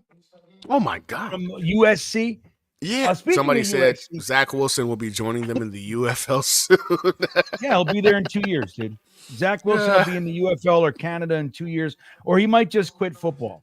He's rich. He's great looking. Yeah. He might go. Parents got money. He'll be all right. Yeah, he'll be an announcer for Utah or something like that. I'm going to close the poll. I threw a Sammy Boy Darnold. This is the most interesting part about the poll. What is it? 11% of you wanted Sam Darnold to be our backup quarterback. That's brilliant. I love it. Sam, could you imagine if the Jets went and got Sam Darnold to be our backup quarterback, Gunny? Would you be happy? Would you be excited, upset? What do you think real quick? Man, I love Sam, man. I got to watch Sam live against the Dallas Cowboys when he came back and threw a beautiful dime to Robbie Anderson at the time, who is now Robbie we won that game. That was a great game. We won that game. I was at that game, man, and it was electric. So I have a soft spot for Sam Darnold. I do believe we didn't do enough to help the kid.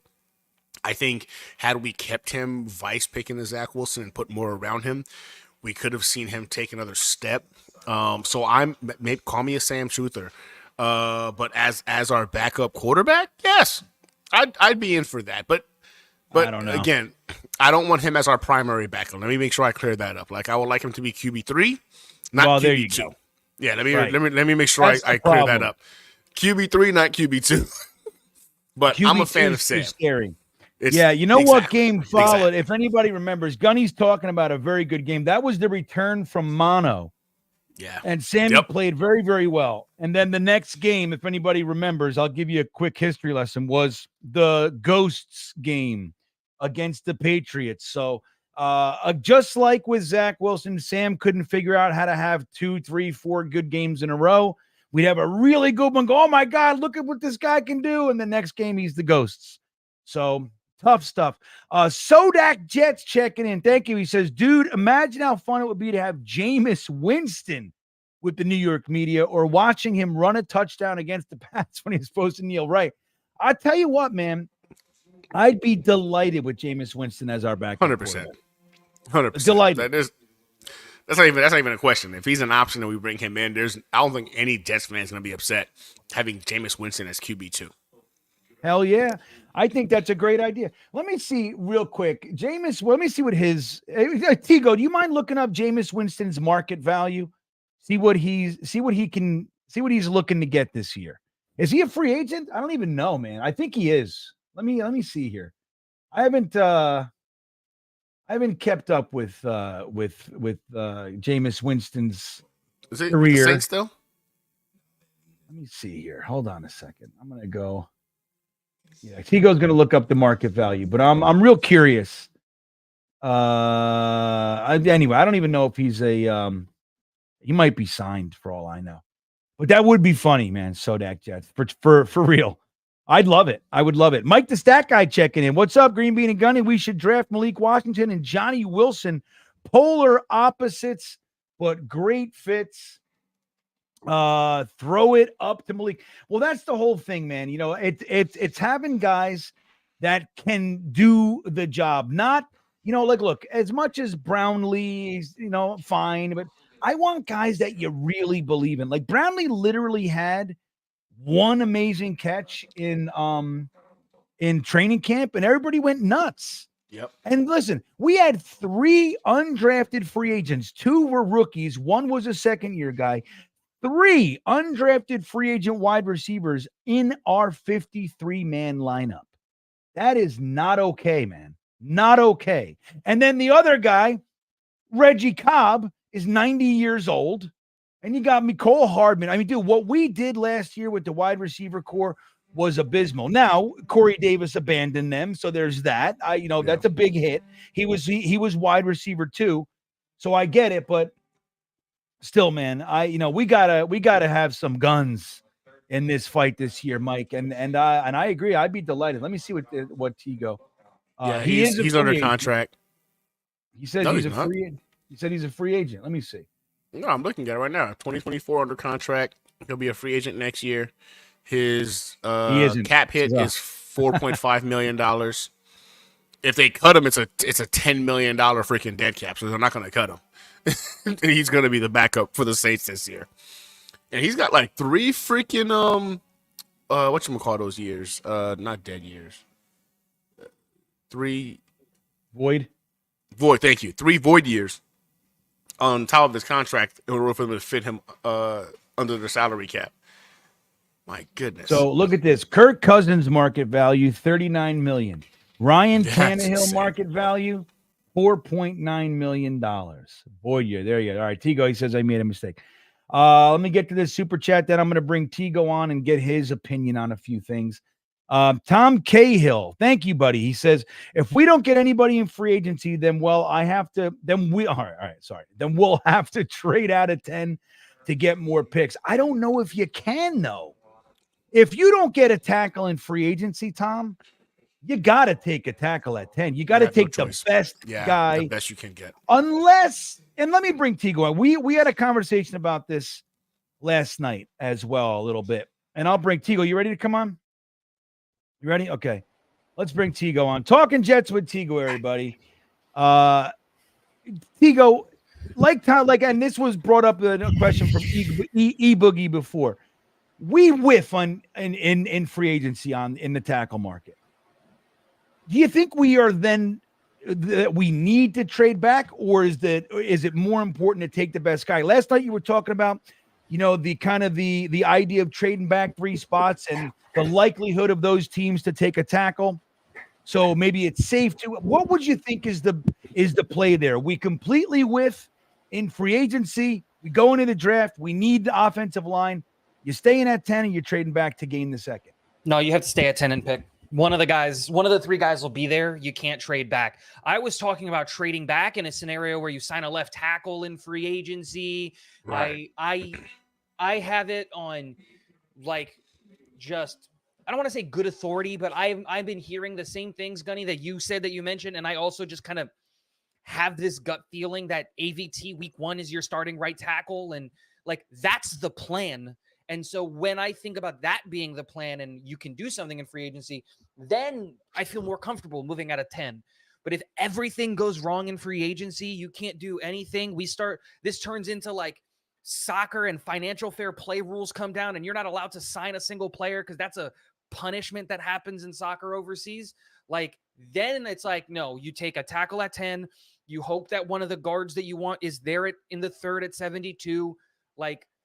I'm even thinking about trading this year's 3rd and 4th. I'm talking about next year's pick to try to get into the 2nd round, into the 3rd round.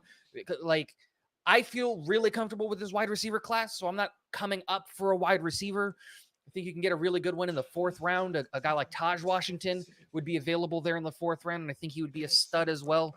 But if everything falls apart in free agency and you're dead in the water, this is where panic mode starts to set in, and I start having like, dude, we That's have the one word. defensive tackle on the roster. Like, That's we the have word. Panic like, mode. we have You get 2 scared. offensive linemen on the roster. Like, okay, we have more, but like, how comfortable do you guys really feel with Carter Warren and Max Mitchell? Like, Max Mitchell as your right guard and Carter Warren as like your right tackle, and then Wes Schweitzer at center because AVT has to play left tackle, and Joe Tittman is your left guard. Like, if you can't find anything in free agency, because it's just as likely that Joe Alt is there at 10 that all 3 of the tackles are gone by 10. Those scenarios are equally as likely. Yeah. Because people are, no, this can't happen. This is not a realist. This is. Yeah, it's That's too the nightmare scary. situation. That's a It nightmare is. situation.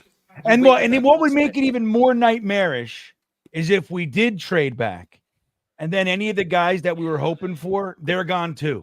Oh my It's god. like the Aesop's fable. I don't know, Tom, if you remember this from elementary school. There was the story of the dog walking with the bone in his mouth, and he's walking. He's all happy. He's got this bone, and he looks over into the water. He's on a bridge. He looks over in the water. He sees a dog down there in the water with a bigger bone. So he tries to grab that, not knowing it's his reflection, and he loses the bone. He gets nothing because he's a greedy fuck. That's the whole thing. We just got to stay there and take Fashanu, take Fuanga. One of them's going to be there, dude. And you just, you get one that you know is good. You go with that. That's my thought. What's Tigo freaking out about? You on What's going on? fire? So Jameis Winston is a free agent. What, as What? of right They were- now? They released him? No, his contract voids. He is not listed as a free agent on Spotrac because his contract doesn't void until March 13th. That last year is a void year. That 2024 year that you're seeing on Spotrac, that's a void year. I just messaged a cap guy about it to give me the breakdown of the Jameis Winston contract. Jameis Winston is an available free agent quarterback. Technically not as of right now, but he will be on the 13th because that is a void year. That is not a real contract year. Are you Interesting. sure? Because I am positive. it clearly states Yep. in 2024, Winston will earn a base salary of $1.2 million while carrying a cap hit of $4.5 Yep. and a dead cat value of $10.7 million. So Yep. why would there be a dead cap value in 2024? Because because of the void years. He's gonna have he's a $10 million cap hit. It just hasn't hit their books yet. It's going to on the 13th. Very interesting. Not Very interesting. All very right, big fella salary checking other in. bonuses. That's an interesting one. I'll tell you what, guys, I'd be happy. Big fella, what's got more to tell you? Say he's got this Milton thing. He can't believe that Gunny likes Milton. Milton can throw the ball in drills, but sucks against a pass rush. My comp with him and Zach is people falling in love with him in drills, just like JD did. It's a great point, man. I'm telling you, Milton going into the combine, it was widely understood. The guy's sloppy as shit, crazy athletic, but he's entirely too unpredictable, let's just say. He threw those passes in the combine, and everybody's like, ooh, it's shiny things. Everybody loves a strong arm, dude. And people say things like this. You can't teach speed. You can't teach arm strength. They're right. But you know, that could be the thing that draws you in. It's what we call fool's gold. Again, if we're talking about a 6th or 7th round pick with Milton, hey, what are you going to do? There's worse guys to take a flyer on with a 6th round pick. At the same time, I still wouldn't want him either, big fellow. Hey, where do you feel about Milton? Or should I say, how do you feel about Milton, Tigo? I don't like Milton at all. At all. If you're telling me that you can get him as a UDFA, as a practice squad guy, like, I'm for it, but I'm at the extremes when it comes to the quarterbacks in this class. Like, if you're not going to take one in the first, which is the bad, like, don't do that. This is not me advocating for it. If you're not going to take a quarterback in the first, just don't take a quarterback. We don't need one right now. Like, that's not the move. You can get a big honky interior defensive line with that 6th or 7th round pick. Go get a running back with a 7th round pick. Go get another wide receiver who runs a 4-2. Like, do literally anything else. Throw as many assets of players that can actually impact this team in one way, shape, or form, right? And a quarterback's just not going to do that, because outside of the top 2-ish, 3-ish guys, I don't think any of them are going to come in and start immediately, and I would feel comfortable. So that eliminates a lot of them from being QB2. So screw it. I'm not going to have a conversation about QB3, but like, yeah, again, if you can get him as like a UDFA, cool, like whatever, have him run the practice squad. And if he turns into something, great. But I don't see it with him, especially coming out of Tennessee. I've seen that Hugh Pool offense for far too long as a UCF fan. And it is whatever. I don't know. It's just the opposite of an NFL system. Tennessee kids scare me, especially with Hugh Pool. Yeah. Well, look, and I hear what you're saying about the quarterback thing, but I will say we have a whole shitload of back end picks, right? We got 2 4ths, we got a 6th and 3 7ths. If you feel like the quarterback at that point is like the best, like if you think, hey, I have a legitimate chance to develop this kid, we have Minshew which, by the way, I just looked this up on Spot Track. If Minshew has a 5.3. What is it? It's crazy to me. Minshew's market value is, wait, let me see here. It's 5 point, come on, computer. 5.3 or something like that. And Dotson is 6.9. Why is Dotson, less yards, less touchdowns, fucking lower percentage? Why? Why is Dotson's market value going to be higher than Minshew? I think that's bullshit. Gunny, do you agree? Bigger. I agree 100%. I think Gardner Minshew is way better than Josh Dobson. I don't understand it, but I think Dobson's bigger. Isn't Dobson like prototypical size quarterback or something like that? I really do believe like they place a lot of value in that in terms of the prototypical size. He was exciting to watch for a couple of games this past year. That might have bumped his value up a little Dobson, bit. I meant Dobbs. Yeah. I'm sorry. Sorry about that. My bad. Yeah, but yeah, no, 100% though. I think Gardner Minshew is 100% a better quarterback than Dobbs, and if we can get him for $5 million, that's a steal. Yeah, I would love 5.3 million. Tannehill 4 point whatever. I'd love to get one of these guys. I think you have to pay a little bit more than that, but we probably will. The old Jets tax. The old Jets tax, right? And they got to know. You're a backup. The idea that Aaron Rodgers is going to be healthy is actually a good bet, even though he went down last year. Yeah. And he's a year older. He's been healthy the lion's share of his career. So I don't know.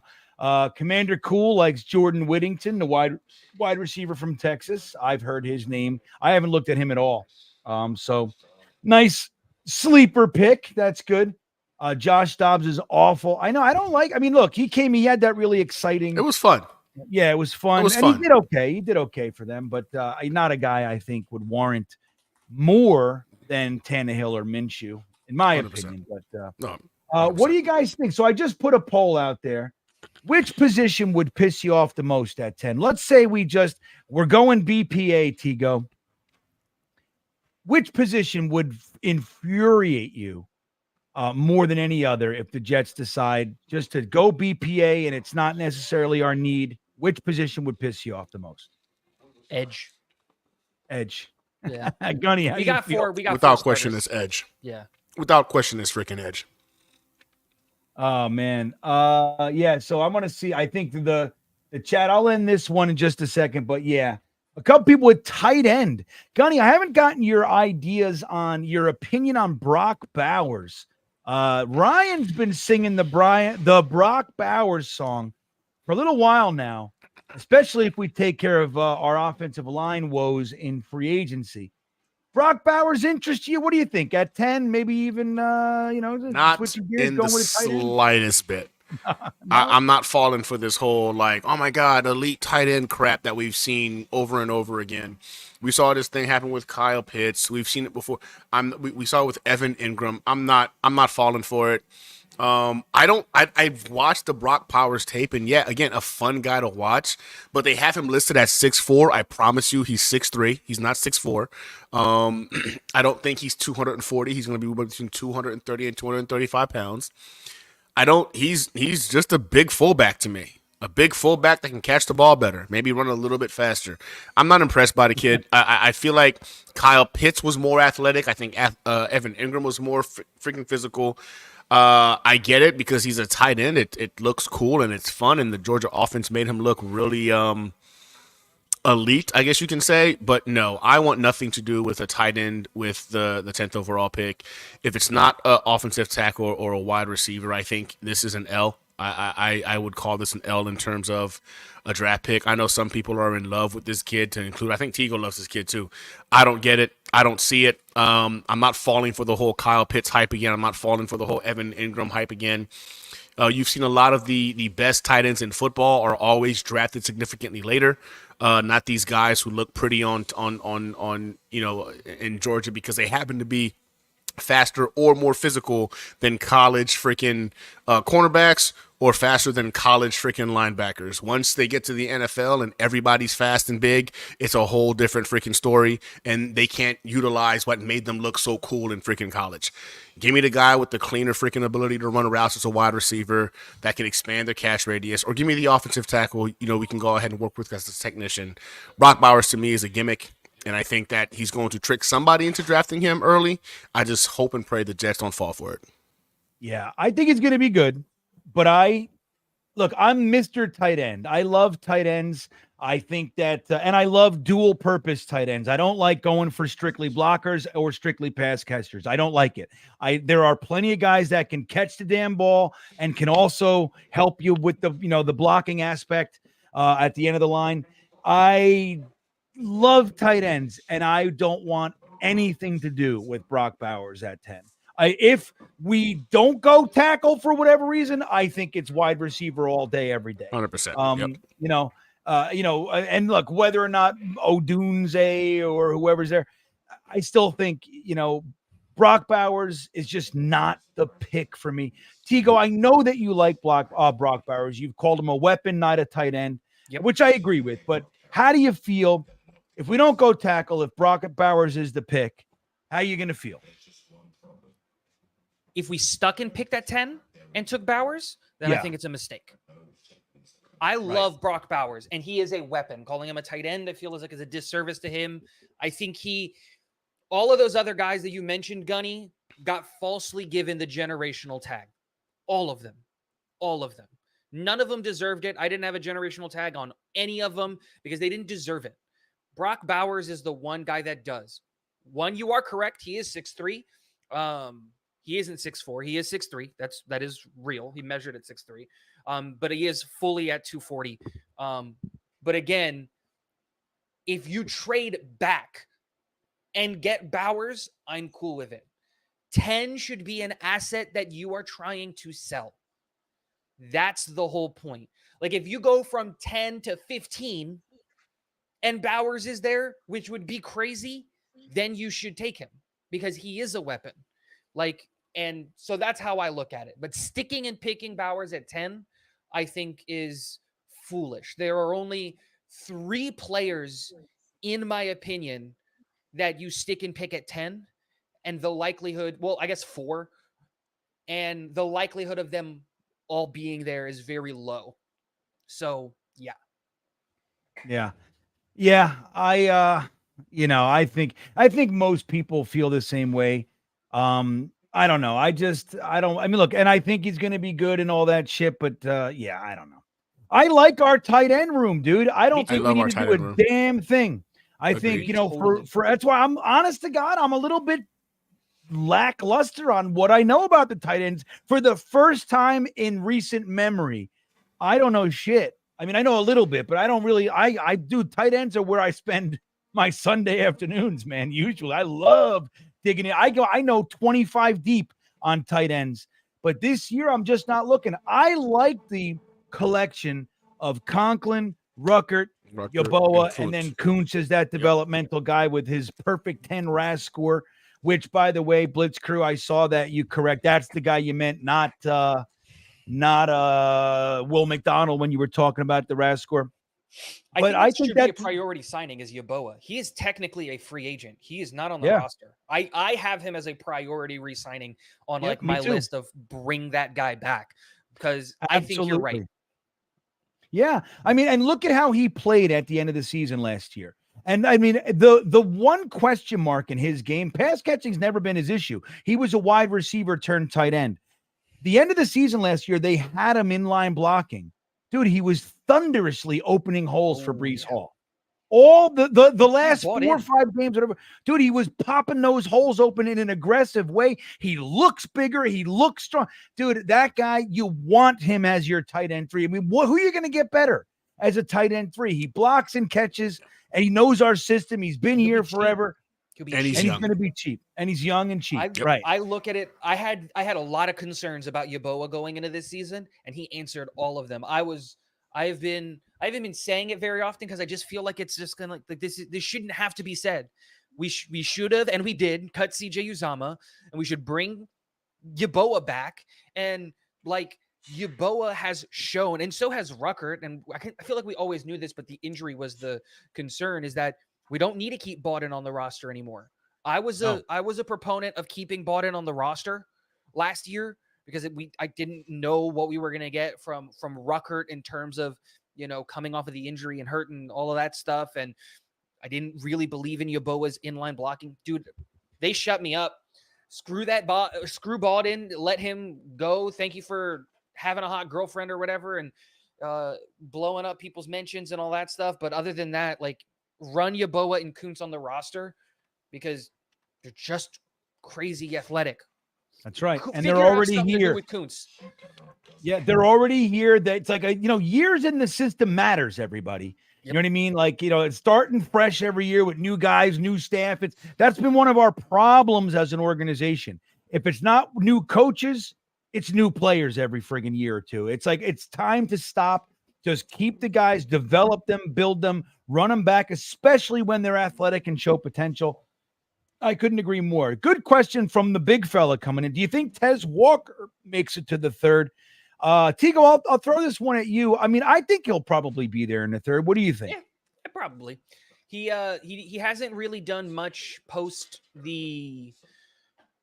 season to really help his stock go up, in terms of he didn't really show up and show out in the Senior Bowl. He didn't really show up and show out at the Combine. And I think when you look at some of these other players that are shooting up boards for a lot of reasons, it just inadvertently pushes him down. So I think that early third round pick is probably where Tez Walker is going to end up if I had to take my guess. But dude, I'm really worried that we're going to see just a massive run on wide receivers in round 2. Just 8 of them are just going to go. And that's where you get guys like Tez Walker and Wilson, Jamari Thrash, Brendan Rice, who are probably in that second or third round, Pearsall, who are in that second or third round conversation. And they're just going to fly off of the board because people are just going to start hammering it home and taking wide receivers. Oh, yeah. All right. What do you got any thoughts on Tez Walker, Gunny? You think I like him, big body receiver. This is the kid from North Carolina, right? Is that what we're talking about? The Devontae Walker, we call him Tez. Yeah. I like him. I'm with Tigo. I don't think he jumps the board before the third. I think he should be there. But again, if that run starts, you never know what's going to happen. You can't predict it. I think he's an individual that could slip into the second because somebody gets scared and kind of worried that he won't be there in the third when it comes around to their pick. But I believe he'll be there. I think he'll be there, and only because he's been ghost. He's been pretty much ghost since the end of the season. You haven't heard too much. He's not in the limelight, so he might be one of those guys that gets stashed away, and you're able to go ahead and sneak him onto a roster. I would not be mad at all if he's a guy the Jets wind up going after in the third round. Big-bodied guy. I love how he runs routes. He had one of the lowest drop rates in college football last year in terms of percentages too. So sure-handed kid. I'm a fan of Devontae. Yeah, I don't know. I think he's a safe bet, big fella.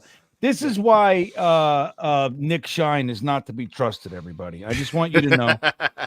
This is why, beard or not, you can't listen to Nick Shine. What are we doing? Going out and getting cornerbacks? This is crazy. Not fucking cornerbacks. crazy. This is an interior. This is a DT. I thought he was talking about the cornerback from the No. Vikings.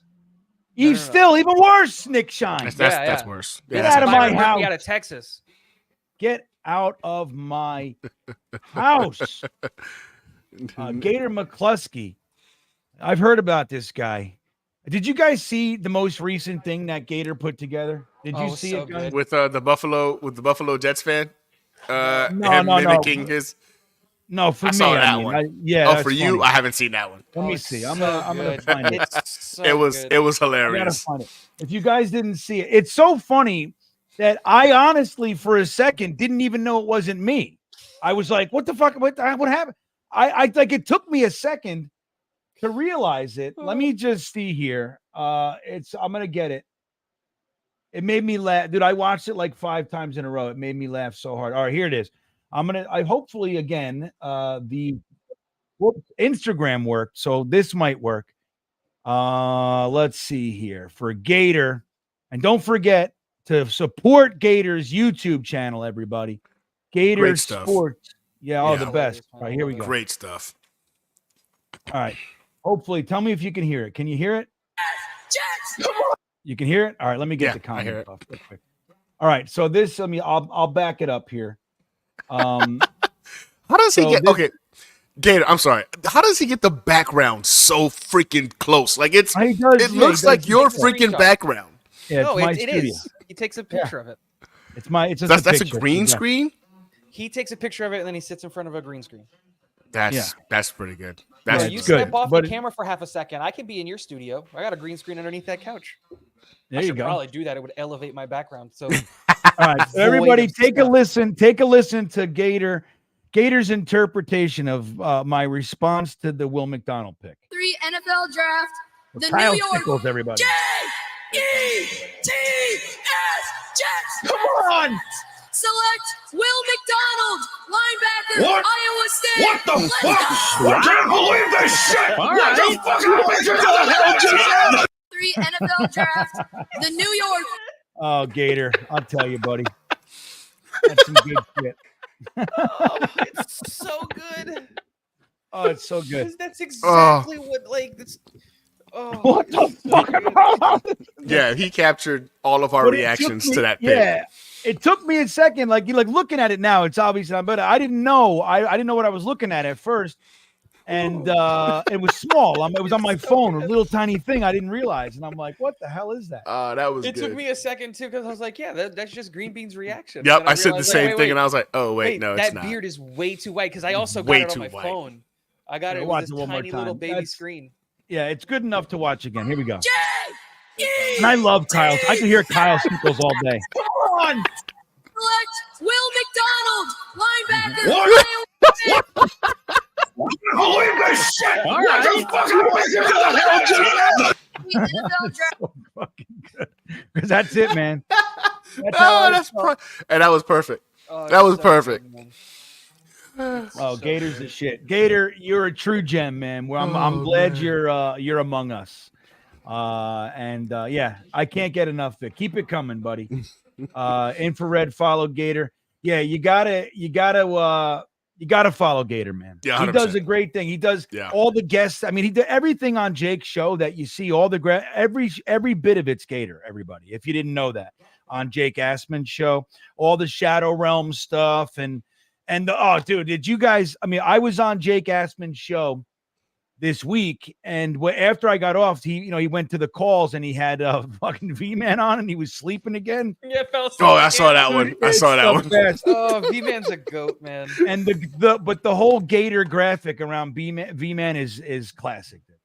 Oh shit, that's the end of our show. Yeah, there you go. Go ahead and follow Gator's Twitter right there, Gator Jets. Oh damn, it's 9:00. Yeah, it's 10:00. Oh, you're in fucking Houston. You're in Central. That's right. All right. Well, that's the end of our show. Whack-a-doodle. That happened fast again. That was fast. Yeah. I'll leave Gator's thing up there for you guys. But yeah, everybody, that was our show. So the Jets go into free agency with everybody else, of course. The other teams will be involved as well. But the Jets will lead the charge, I fear. I hope. I am The confident. reigning off-season champs. That's right. I'm confident that the Jets will be aggressive this year, and it's going to be a fun offseason. We'll do exactly what we want. We're going to get Tyron Smith. We're going to get Kevin Zeitler.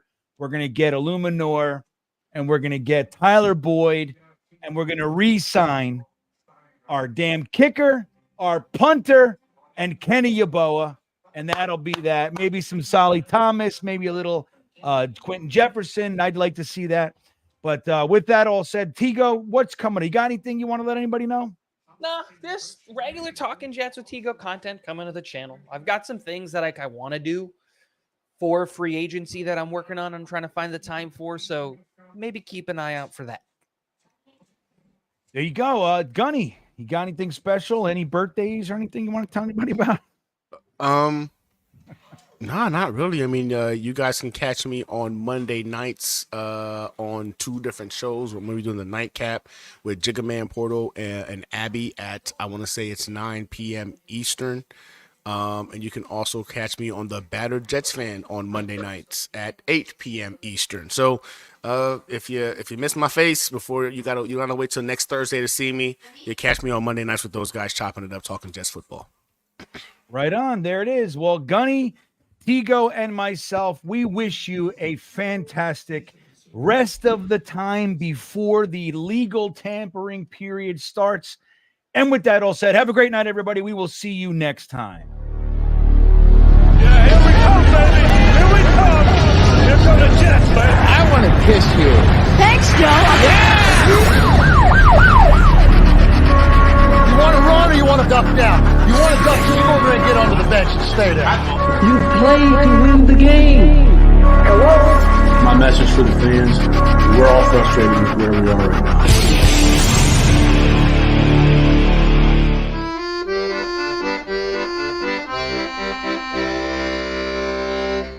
Jets, Jets, Jets.